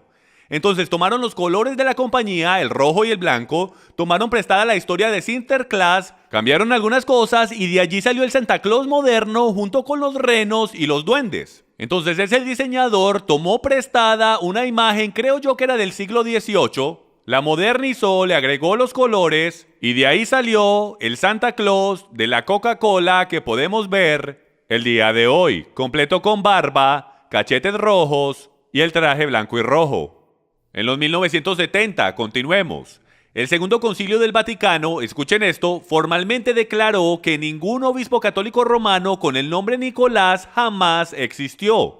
Le quitaron su categoría de santo porque llegó evidencia al Vaticano de que era posible que él nunca había existido, igual que muchos otros santos. El Segundo Concilio del Vaticano también confesó que las leyendas atribuidas a este santo no tenían ningún origen cristiano y que probablemente vinieron de tradiciones paganas. Entonces estamos viendo que San Nicolás, lo más probable, fue un santo que fue inventado, el cual estaba conectado con el dios del sol, o Odín, el cual terminó siendo Odín, al cual cristianizaron, lo hicieron un santo. Eventualmente los colores cambiaron, metieron a los duendes en la escena y fueron de ser malvados a enanitos lindos que hacen juguetes. Todo eso era modernización americana de algo que tiene orígenes malignos, paganos y diabólicos que vienen desde por allá atrás en el Edén donde comenzó todo el engaño. Miren lo que dice la enciclopedia World Book. La creencia que Santa Claus entra a la casa a través de la chimenea se desarrolló de una leyenda antigua nórdica. Los nórdicos creían que la diosa Herta aparecía en la chimenea y traía buena suerte a la casa. De ahí es en la actualidad de donde viene la palabra hearts en inglés. Viene de la palabra Herta, la cual era la diosa de los nórdicos. Entonces podemos ver directo de la enciclopedia World Book que el que Santa Claus baje por la chimenea no tiene nada que ver con alguna cosa que sea buena. Tiene todo que ver con un dios que va a través del fuego. Y amigos, yo solo conozco a un dios que va a través de fuego, y ese es Satanás, el cual eventualmente va a ser tirado al lago de fuego. Continuemos. Los druidas dueños de casas dejaban dulces consistiendo de leche y pasteles para pacificar a este dios que bajaba por la chimenea a sus casas. Entonces de ahí fue que sacamos la idea de galletitas y leche para Santa Claus. Nosotros creemos que nos lo inventamos y que es muy lindo. Pero esto viene desde hace mucho tiempo atrás, señoras y señores, desde los druidas. Cuando ellos ponían galletitas y leche para su dios, el cual bajaba por la chimenea en su cumpleaños el 25 de diciembre. Ahora hagamos la pregunta, señoras y señores. ¿Quién es quién? ¿A quién estamos sirviendo? ¿A Santa Claus o a Jesucristo? ¿A Yeshua el Mesías? ¿A quién le estamos presentando a nuestros hijos como el Salvador y Redentor de nuestras vidas, especialmente durante esta época del año? Bueno, vamos a descubrir algunas características que son increíblemente similares con nuestro Redentor y veamos si las debemos conectar. Primero, se dice que Santa Claus no tiene principio ni fin. Jesús no tiene principio ni fin. Santa Claus tiene su propio espíritu eterno, el espíritu de Navidad. Jesús tiene su propio espíritu eterno, el espíritu del Dios viviente. Santa Claus lo sabe todo. Jesús lo sabe todo. Santa Claus escribe nuestros nombres en un libro. Yeshua escribe nuestros nombres en el libro de la vida. Santa Claus tiene su pelo blanco como la nieve. Apocalipsis nos dice que Yeshua tiene su pelo blanco como la nieve. Santa Claus viaja durante la noche. Ahora empezamos a ver una diferencia entre los dos. Yeshua viaja durante el día. Todo lo que Yeshua hace es en la luz. Todo lo que Santa hace es en oscuridad. ¿Ven la diferencia? Es una diferencia sutil. Del cómo Satanás toma la verdad y simplemente la tuerce un poquitico. Continuemos. Santa Claus quiere darte todo lo que tu carne desea. Yeshua quiere darte todo lo que necesitas. Santa entra a tu casa a través del fuego. Ciertamente nuestro Señor no entra a nuestra casa a través del fuego. Y Santa tiene un árbol místico y ama a los niños. Como ustedes saben, Santa Claus tiene un árbol místico. ¿De dónde él sacó esa idea? Él la sacó de que en la Biblia Yahweh tiene un árbol místico llamado el árbol de vida. Era el árbol que separaba al bien del mal. Y si tú tomabas parte de ese árbol, tú vivirías para siempre. Y ese árbol eventualmente tomó su forma en el lugar santísimo e iluminó el lugar santísimo en el templo y se llamó la menorá. La menorá es el candelabro de 7 brazos que los israelitas pusieron en el templo y era llamado el árbol de vida. Ahora vayamos al diccionario Oxford en inglés para la definición de la palabra diablo. Y esto es increíble, miren lo que encontré. La definición se llama Satanás, Lucifer, Lucero, Belcebú y en lenguaje rústico popular es llamado el viejo Nick. Así es, el mismo viejo Nick del cual hemos estado hablando, el viejo Nick que dejamos que nuestros hijos se sienten en sus piernas en el centro comercial, el mismo viejo Nick que vemos en las películas. Bueno, ese viejo Nick en los tiempos antiguos era más bien conocido de esta manera. Este es el mismo viejo Nick al cual desde tiempos antiguos Hasatán, Satanás, siempre había sido conectado. Y de nuevo, pero eso no es lo que significa para mí. Y yo espero que para ahora ya hayan entendido que no es que significa para mí. No importa lo que significa para mí, solo importa lo que significa para él. Estas cosas son difíciles de aceptar, no hay duda alguna. Cuando yo aprendí esto al principio me hizo shock en lo más profundo y yo dije, bueno, ¿y ahora yo qué hago con todo esto? ¿Cómo aplico esto en mi caminar y en mi vida espiritual? Bueno, hablaremos de eso en un momento, pero la realidad es que por favor, hágase humilde delante de los hechos que están siendo presentados aquí hoy. Y pídale al Padre lo que usted debería hacer con su familia conociendo estos hechos. Y recuerde, no importa lo que significa para nosotros, solo lo que significa para Él. Regresando a Odín, el símbolo principal de este ser místico que tenía poderes como un dios era el árbol eterno de abeto. A diferencia, como si usted ve a la mano izquierda, el símbolo principal del verdadero Dios Yahweh, desde el huerto en Génesis hasta la Nueva Jerusalén en Apocalipsis, es el árbol de vida, lo cual es la menorá de 7 ramas que estaba en el lugar santísimo. Ahora, el árbol de Navidad. Árboles han sido adorados por toda cultura pagana en el mundo, y eran un símbolo principal de adoración al dios del sol y de fertilidad. El árbol de Navidad tomó el lugar del obelisco en los hogares paganos. El árbol de abeto tomó el lugar de ese obelisco como una imagen o representación del dios del sol. Por eso era que ponían ese disco solar o esa estrella de 8 puntos encima de él. El árbol de abeto era dicho ser mágico porque permanecía verde todo el año. Era decorado en algunas culturas con frutas para simbolizar nueva vida. Y en otras culturas era decorado con 12 velas para honrar sus dioses del sol. Y es porque la fiesta de Saturnalia duraba 12 días. De ahí es que sacamos los 12 días de la Navidad. Hoy en día hasta le cantamos canciones, igualito como lo hacían en los rituales antiguos de adoración pagana. Jeremías 10, del 12 en adelante dice: Así dice Yahweh, no aprendáis el camino de las gentes, ni de las señales del cielo tengáis temor, aunque las gentes las teman. Porque las costumbres de los pueblos son vanidad, pues cortan el leño del bosque con el hacha, es obra de manos de artífice. Lo adornan con plata y oro, con clavos y martillo lo afirman para que no se mueva. Erguidos están como palmera, pero no hablan. Necesitan ser llevados porque no pueden andar. No tengáis temor de ellos, porque no pueden hacer mal, ni para hacer bien tienen poder. Ahora, mucha gente cree que este versículo en particular está hablando específicamente del árbol de Navidad. La realidad del tema es que este versículo en verdad no está conectado con árboles de Navidad. Esto está más conectado con la idea de que fueron a los bosques y tomaron árboles y luego ellos los tallaban y decoraban a sus ídolos con oro y plata. Y lo que les quería mostrar en esta escritura es que toda la idea de decorarlos con oro y plata, como las bolas, lo cual en la actualidad, lo crea o no, representa en culturas antiguas los testículos del dios del sol, que iban en el mástil de Baal, junto con el símbolo del rito pagano de fertilidad y la rueda del sol encima de él. De ahí fue que sacamos la idea del oro y plata. Fue de que ellos decoraban sus ídolos con oro y plata. Entonces esto era lo que yo quería sacar de esta escritura, no necesariamente de que estaban cortando un árbol de Navidad. Esa tradición no vino hasta mucho después. Pero de aquí fue que se sacó la idea, porque los ídolos eran decorados con oro y plata. Podemos ver en este ídolo mexicano del dios del sol, si miran cuidadosamente, ahí podemos ver el árbol de abeto. Este árbol se terminó convirtiendo en lo que nosotros conocemos hoy como el árbol de la Navidad. Ramas de acebo, ¿de dónde vinieron estas tradiciones? Ellos también usaban recortes de arbustos de hoja perenne para decorar sus hogares en esta época como una ofrenda y como un símbolo del dios de fertilidad, el dios de la primavera. Esto sería Ishtar. Los muérdagos, ¿de dónde viene el muérdago? Pueblos celtas y teutónicos por mucho tiempo habían considerado que el muérdago tenía poderes mágicos. Se decía que tenía la habilidad de sanar heridas y aumentar la fertilidad. Los celtas lo ofrecían a sus dioses en oración y colgaban muérdagos en sus hogares para alejar espíritus malos, ¿ok?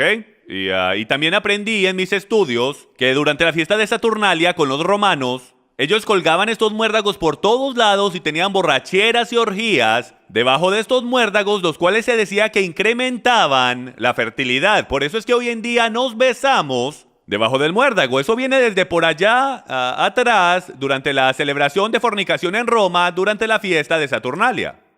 El tronco de Navidad. Ese era un tronco que ellos quemaban en la hoguera por 12 días, dado que esa era la duración de su celebración.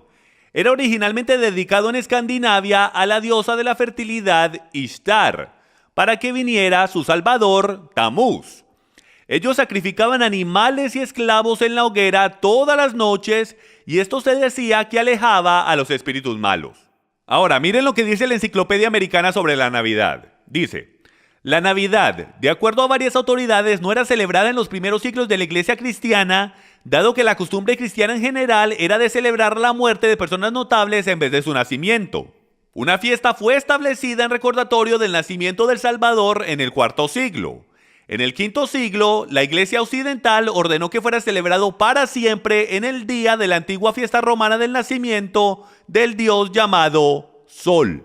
Entonces, están pudiendo ver la evolución. Hasta la Enciclopedia Americana nos está diciendo que la Navidad nunca fue celebrada por nuestros discípulos, apóstoles, nuestros antepasados, ni siquiera los padres de la iglesia. Esto va hasta por allá atrás, hasta el V siglo, donde esta fiesta fue incorporada y obligada a que fuera celebrada en la cristiandad. Y miren lo que dice, que debe ser celebrada para siempre en el mismo día que la fiesta romana de la adoración al sol. Y miren lo que encontramos del registro de la Corte General de la Colonia de la Bahía de Massachusetts, mayo 11, 1659.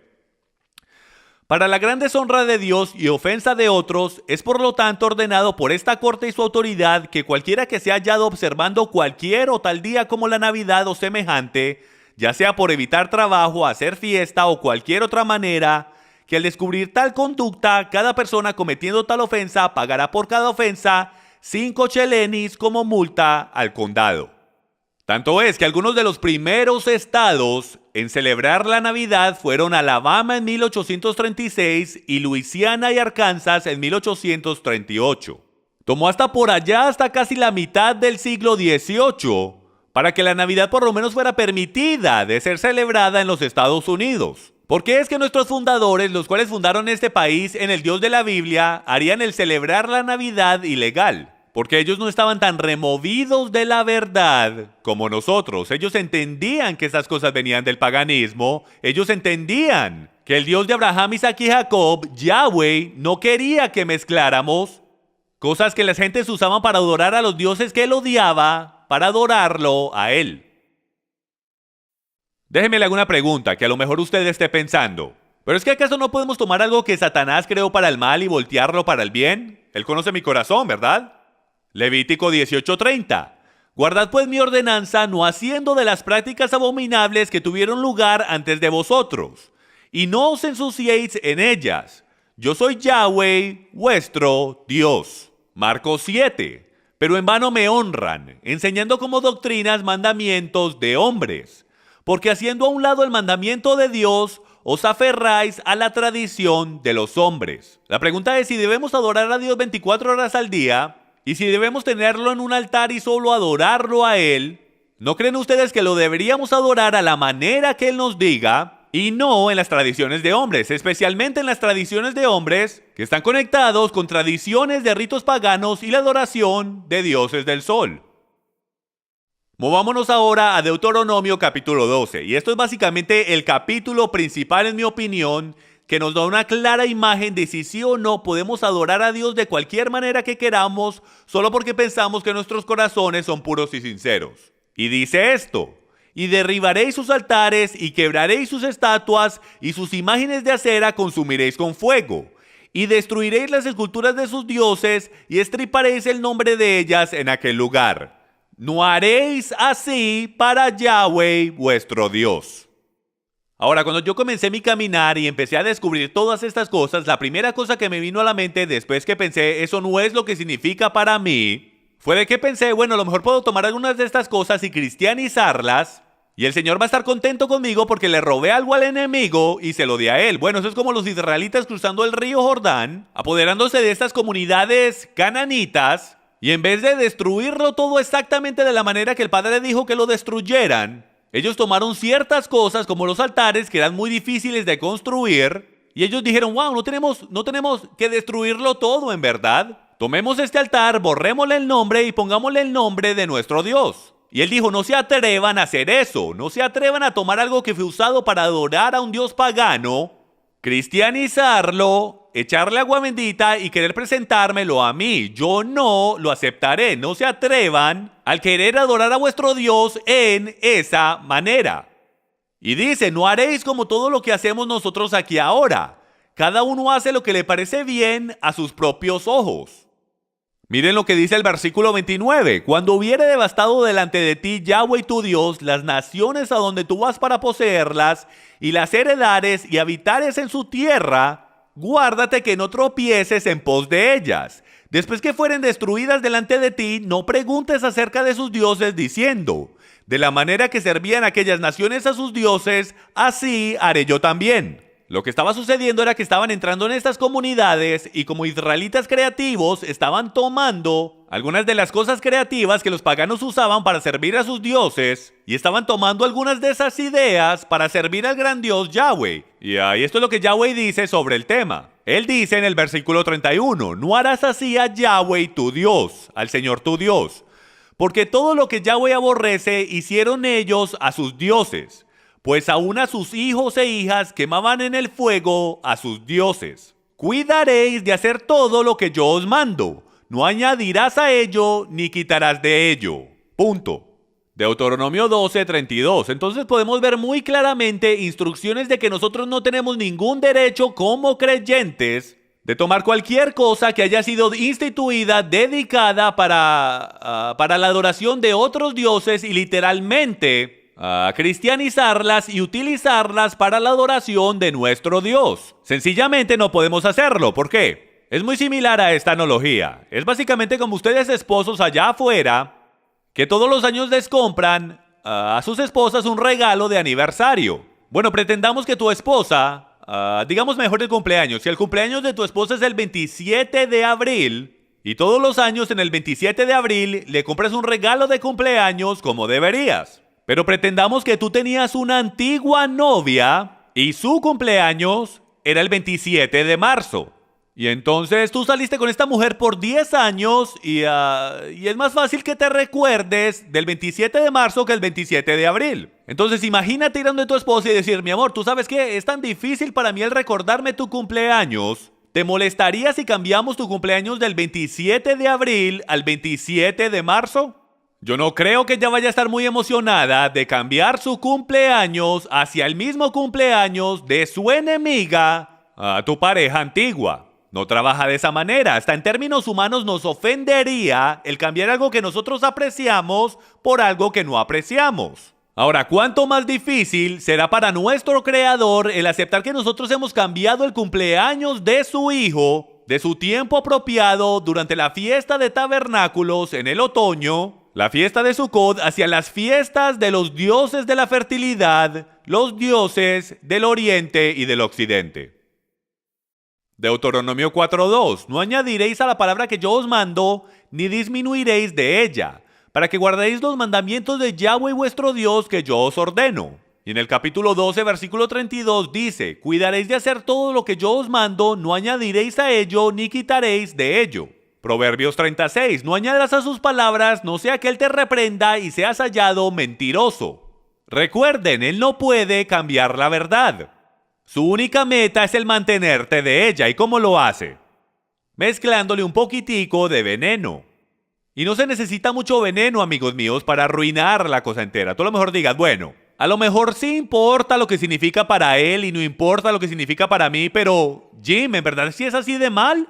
Se siente tan bien el celebrar la Navidad y la Pascua y el hacer las cosas de la manera que siempre las hemos hecho. Amigos, no vivimos de la manera que nos sentimos, vivimos de la manera que él se siente, y la realidad es que cuánta información de la que estoy presentando aquí hoy tiene que ser verdad antes de que todo se envenene. Si yo tuviese un vaso de agua pura y le echase solo una gotica de veneno, ¿se lo tomaría usted? Por supuesto que no, aunque no lo pudieras ver, aunque aparentara el ser puro, aunque supiera puro, tú ciertamente no lo beberías. De la misma manera, yo no sé usted, pero de la manera que yo leo mi Biblia me dice que Él nos entregó su palabra pura. Y nunca ha sido su intención de que nosotros le agregáramos a ella y le quitáramos a ella. Nosotros debemos hacer cosas bíblicas de manera bíblica porque en su sistema siempre se produce el fruto de vida. El árbol de vida se produce dentro de nosotros cuando hacemos las cosas a su manera. Cuando no hacemos las cosas a su manera, cuando mezclamos la verdad con la mentira, lo que sucede es que lo que crece dentro de nosotros es el conocimiento del árbol del bien y el mal. Y eso nunca trae vida, amigos míos, eso trae atadura y muerte.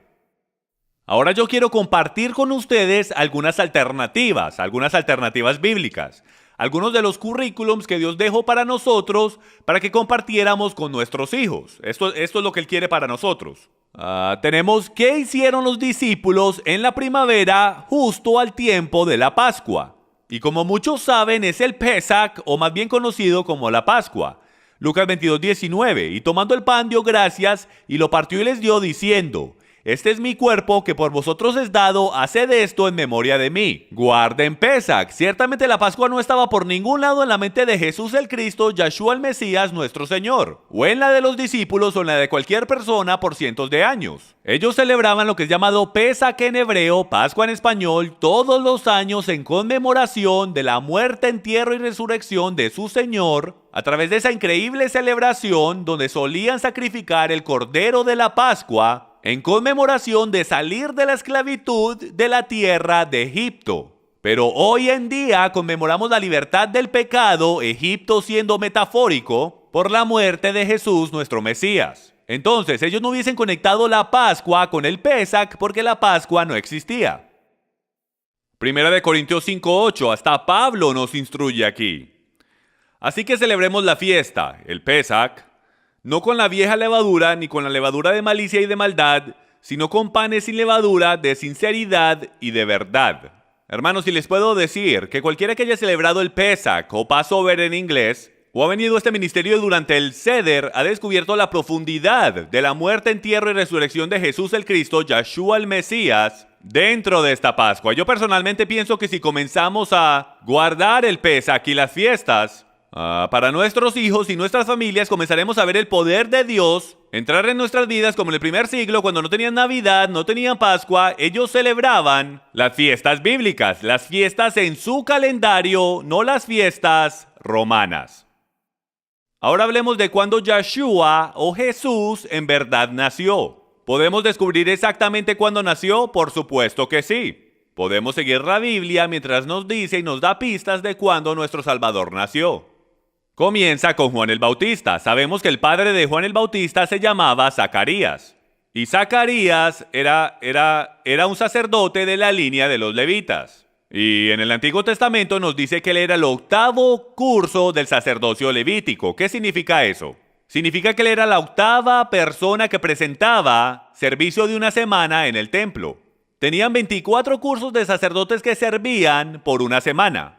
Mejor dicho, la segunda semana el segundo curso servía, la tercera el tercer curso servía y de así en adelante, hasta que fuesen por todos los 24 cursos y comenzaba otra vez. Sabemos por las escrituras exactamente cuándo fue el curso de Zacarías. Y ahí fue cuando el ángel vino donde Zacarías y le dijo, tú vas a tener un hijo varón. Y sucede que ahí fue cuando él salió disparado a casa, su esposa quedó embarazada y 9 meses después es justo en medio de Pesach. Entonces, como sabemos que Juan nació en medio de la Pascua hebrea, simplemente tomamos los evangelios que dicen que Yeshua nació 6 meses después de Juan el Bautista y eso nos pone justo en medio de la fiesta de tabernáculos o como se llama en hebreo, Sukkot. Y así es como sabemos que Yeshua nació durante la fiesta de tabernáculos, lo cual es en medio de septiembre-octubre en nuestro calendario, en lo que nosotros llamamos el otoño. Hasta dice que los pastores todavía estaban en el campo. Bueno, sabemos que los pastores en Israel siempre entran justo alrededor o justo después de la fiesta de Sukkot, en medio del otoño, porque en medio del invierno es demasiado frío para mantener el ganado en el campo. Y eso es solo otra indicación o prueba de que nuestro Salvador no pudo haber nacido a finales de diciembre. Bueno, ahora voy a ir por todas las 7 fiestas para que usted comience a tener una idea y un ejemplo del calendario de Dios, de las cosas que Él quiere que hagamos. Primero que todo hay 7, una para cada día de la semana si puedo o una para cada milenio.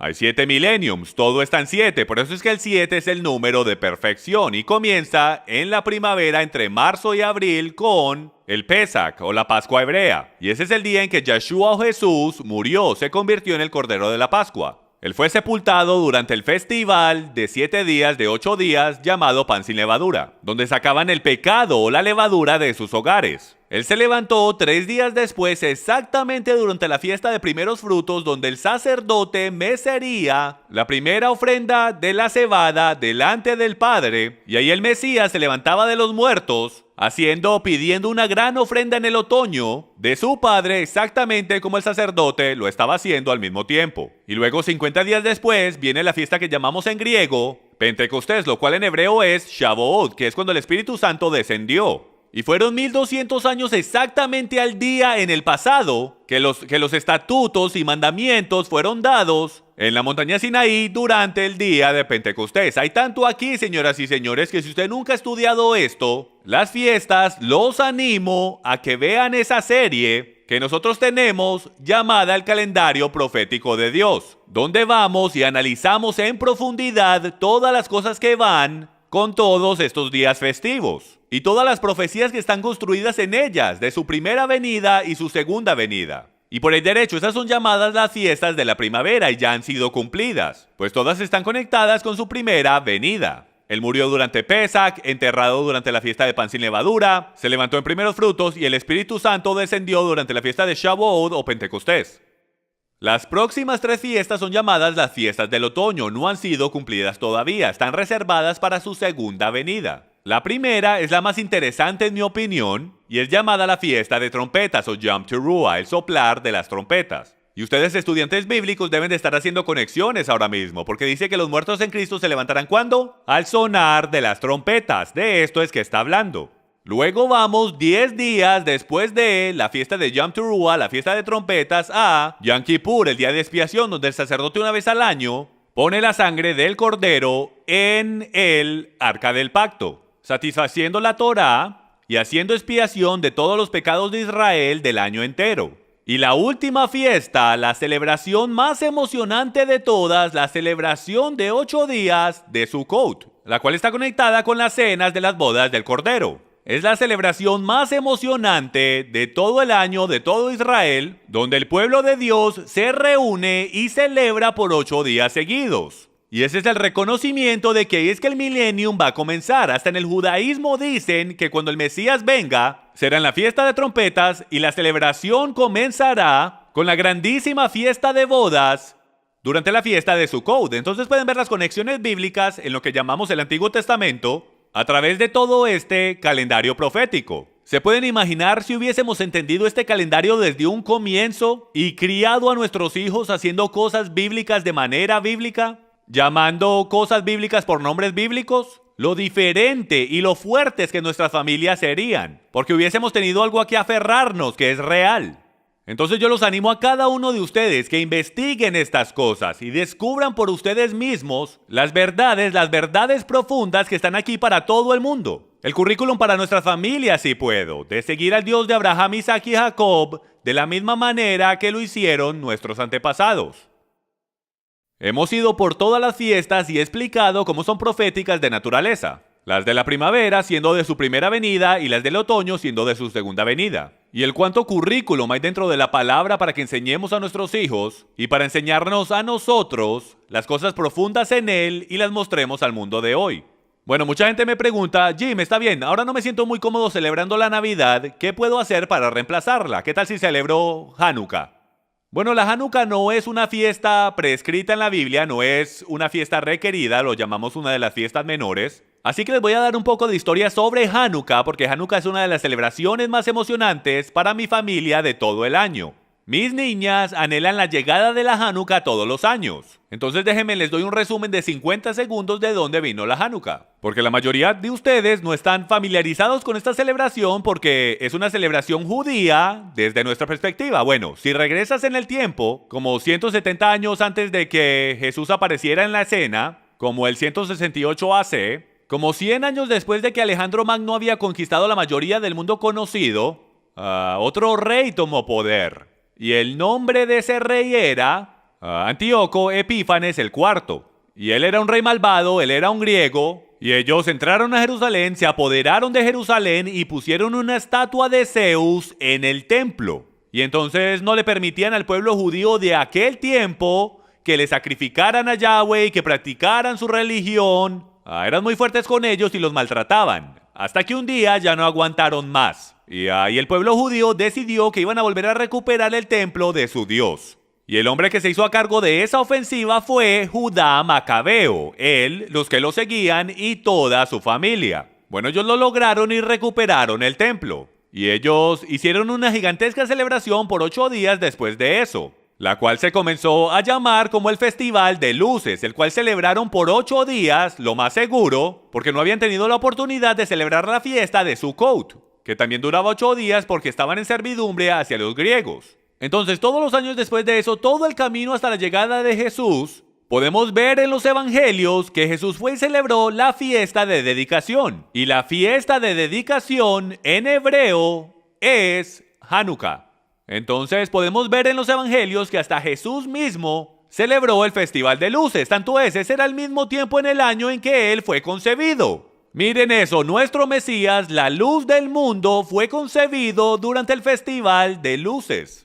Esta ha sido una muy emocionante celebración para esos de nosotros que hemos decidido reemplazar la tradición de hombres de la Navidad con la celebración bíblica de la Hanukkah. Ahora, Hanukkah se puede encontrar en los evangelios cuando Jesús fue a Jerusalén y él celebró lo que es llamado la fiesta de dedicación. Y la palabra dedicación ahí en el hebreo, en el lenguaje original, es Hanukkah. Hanukkah significa dedicación, es el tiempo cuando el templo fue rededicado, como ya les expliqué. Entonces, de la manera que esto se relaciona con nosotros como creyentes en Yeshua, es de que nosotros somos el templo del Espíritu Santo, y el enemigo ha tratado de apoderarse de nuestro templo, y de gobernarnos por completo, y poner cosas inmundas en nuestros cuerpos, para hacernos sus esclavos. Bueno, Jesús ha sido enviado, como ya saben, para librarnos de las cadenas de muerte y pecado. Entonces, de una manera increíble, nuestras vidas no son más nada que Hanukkah, dedicación. Estamos constantemente rededicando nuestros templos. Es una fiesta fenomenal para recordarnos que debemos rededicar nuestros templos, nuestras vidas,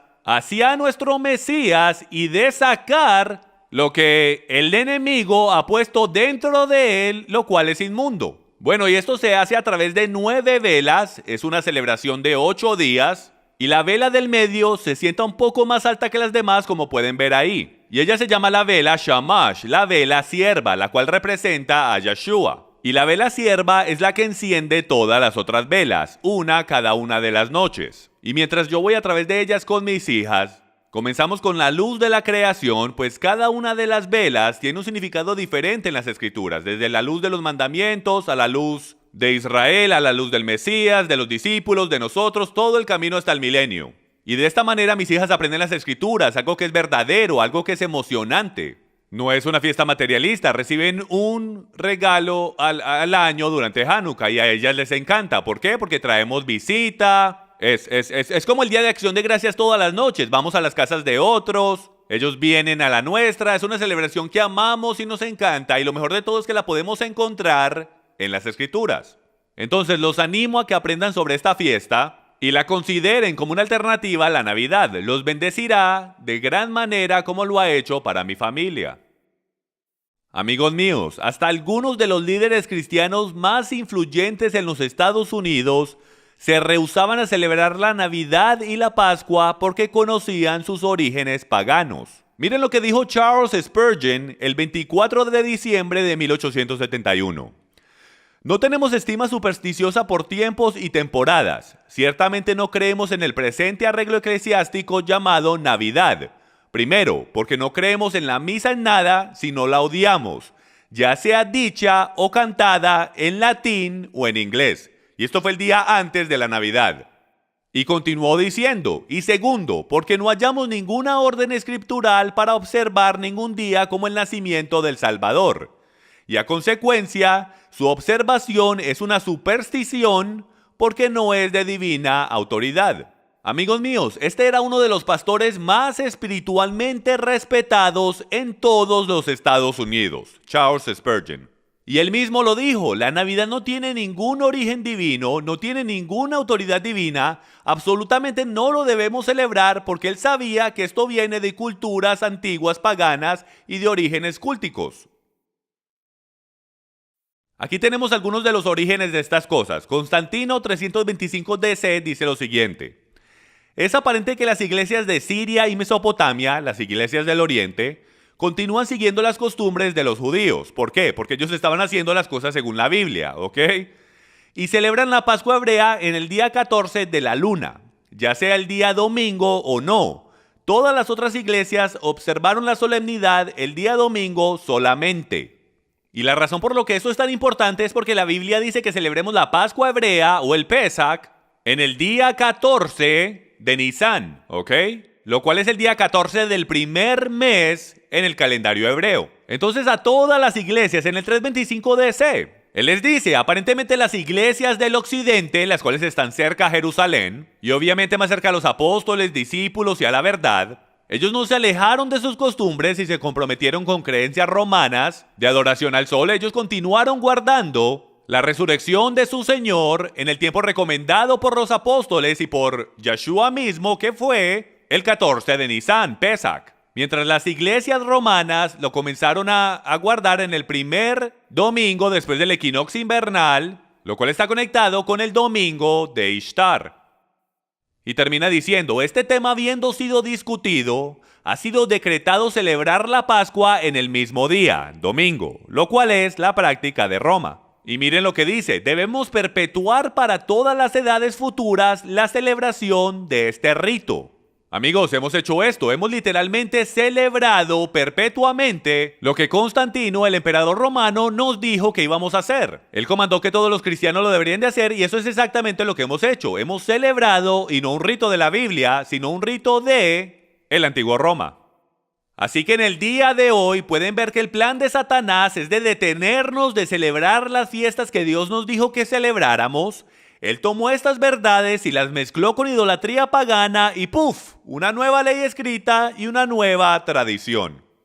Y mientras nos acercamos a terminar y a concluir esta enseñanza, les quiero mostrar esta cita por Mark Twain que dice: la Biblia del cristiano es una farmacia. El contenido permanece el mismo, pero la práctica médica cambia. Desafortunadamente, nuestros cambios han traído desafortunados cambios en nuestra sociedad. Es una lástima que más del 70% de adolescentes que claman ser cristianos antes de entrar a la universidad, para el final de su primer año en la universidad, terminan negando la cristiandad y se vuelven ateos o se vuelven agnósticos. No debería ser así. El Dios de la Biblia, lo que Él escribió es verdad y siempre verdad, y trabaja. Si hacemos cosas bíblicas de manera bíblica, tendremos increíbles resultados, porque el árbol de vida está dentro de nosotros. Nos cambia de adentro a afuera y pone raíces bien profundas en su palabra. Yo les quiero sugerir que las raíces, la mayoría de raíces que tenemos en la cristiandad, corren bien profundas, pero en tradiciones y doctrinas de hombres. Es tiempo que comencemos a auditar las cosas que creemos. Si no estamos recibiendo los resultados que la Biblia dice que debemos recibir cuando seguimos al Padre de la manera que Él nos dice que lo sigamos, entonces debemos analizar lo que estamos haciendo y cambiar lo que estamos haciendo sin importar cómo nos haga sentir. Es solo la verdad de la Biblia lo que nos cambia, y si nos sometemos a esa verdad, empezaremos a ver milagros, relaciones sanadas y cosas fenomenales en todos lados. Tanto es como decir Hechos capítulo 2, revelándose en nuestras vidas otra vez si solo hacemos lo que la Biblia dice que hagamos y dejamos de poner enfrente de nosotros lo que el hombre dice que es bíblico. Como Jesús dijo en Mateo capítulo 7, ustedes ponen al lado el mandamiento de Dios por las tradiciones de hombres, y ustedes constantemente hacen cosas como estas. No seamos como los fariseos de la antigüedad, que ponen al lado los mandamientos de Dios para hacer lo que queremos hacer y sentirnos bien de adorarlo a Él de la manera que queremos. Y terminaremos con esta cita que tuvimos al principio del programa por John F. Kennedy. Me pareció que era tan cierta que decidí terminar con la misma cita que comenzamos, y dice esto: el gran enemigo de la verdad frecuentemente no es la mentira, deliberada, inventada y deshonesta, sino el mito, persistente, persuasivo y no realista. Son las no realistas y persistentes mentiras y fabricaciones de antiguas leyendas babilónicas, de paganismo y adoración a dioses del sol que se ha infiltrado en la cristiandad y se ha robado nuestra herencia, se ha robado el poder del nacimiento de nuestro Señor, se ha robado el poder de su muerte, entierro y resurrección, que puede ser encontrado en las fiestas de Pesach, pan sin levadura, primeros frutos y Pentecostés.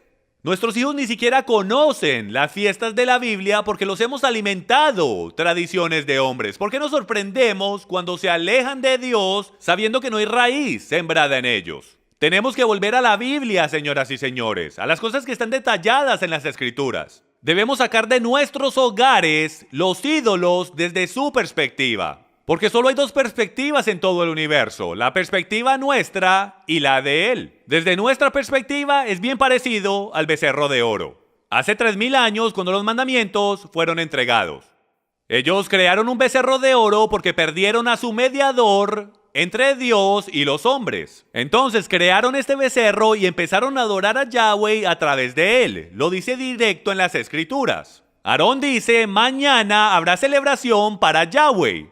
Ellos, desde su perspectiva, pensaban que adoraban a Dios, solo estaban reemplazando a Moisés. Pero la verdad es que desde la perspectiva de Yahweh, Él dice, Moisés, tienes que ir allá abajo porque esta gente está sirviendo a otro Dios. Si ven, hay dos perspectivas. Y nosotros podremos pensar muy sincero en nuestro corazón de que estamos sirviendo al Dios de Abraham, Isaac y Jacob. Pero la realidad del tema es que desde su perspectiva, a lo mejor no lo estemos haciendo.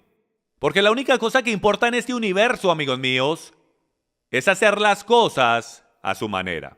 Yo los animo a que tomen tiempo para ver este mensaje otra vez, analiza la información, ve a través de los recursos y dime tú a mí qué cantidad de la verdad tiene que ser contaminada para que ya no sea verdad. Yo le puedo decir esto de parte mía, que mientras empecé a practicar estas cosas que tomaron bastante tiempo, para que yo las entendiera y sacara la emoción y las separara de la verdad y sacara mi carne del medio y en verdad entregara mi vida a hacer cosas bíblicas de manera bíblica. Y cuando comencé a hacer eso, mi vida comenzó a cambiar. Mis hijas comenzaron a cambiar. Mi matrimonio comenzó a ser más espiritual y más unido. Todo a mi alrededor comenzó a cambiar. La revelación, la Biblia vino a vida. Mi vida comenzó de nuevo. Entonces yo los animo que mientras usted continúa por su caminar espiritual, pídale al Padre que si hay algo en su vida ahora mismo que debe cambiar, algunos de ustedes ni siquiera conocen al Mesías, los animo a que le entreguen su vida al Dios de Abraham, Isaac y Jacob y a su Hijo, Jesús el Cristo, Yahshua HaMashiach, en hebreo. Gracias por tomar el tiempo de revisar este material. Oro que el Padre los bendiga y los guarde y que su rostro brille sobre ustedes mientras buscan la verdad. Y solo recuerden esto, la verdad solo puede hacer una cosa, hacerte libre. Muchas gracias. Soy Jim Staley con Passion for Truth Ministries. Shalom.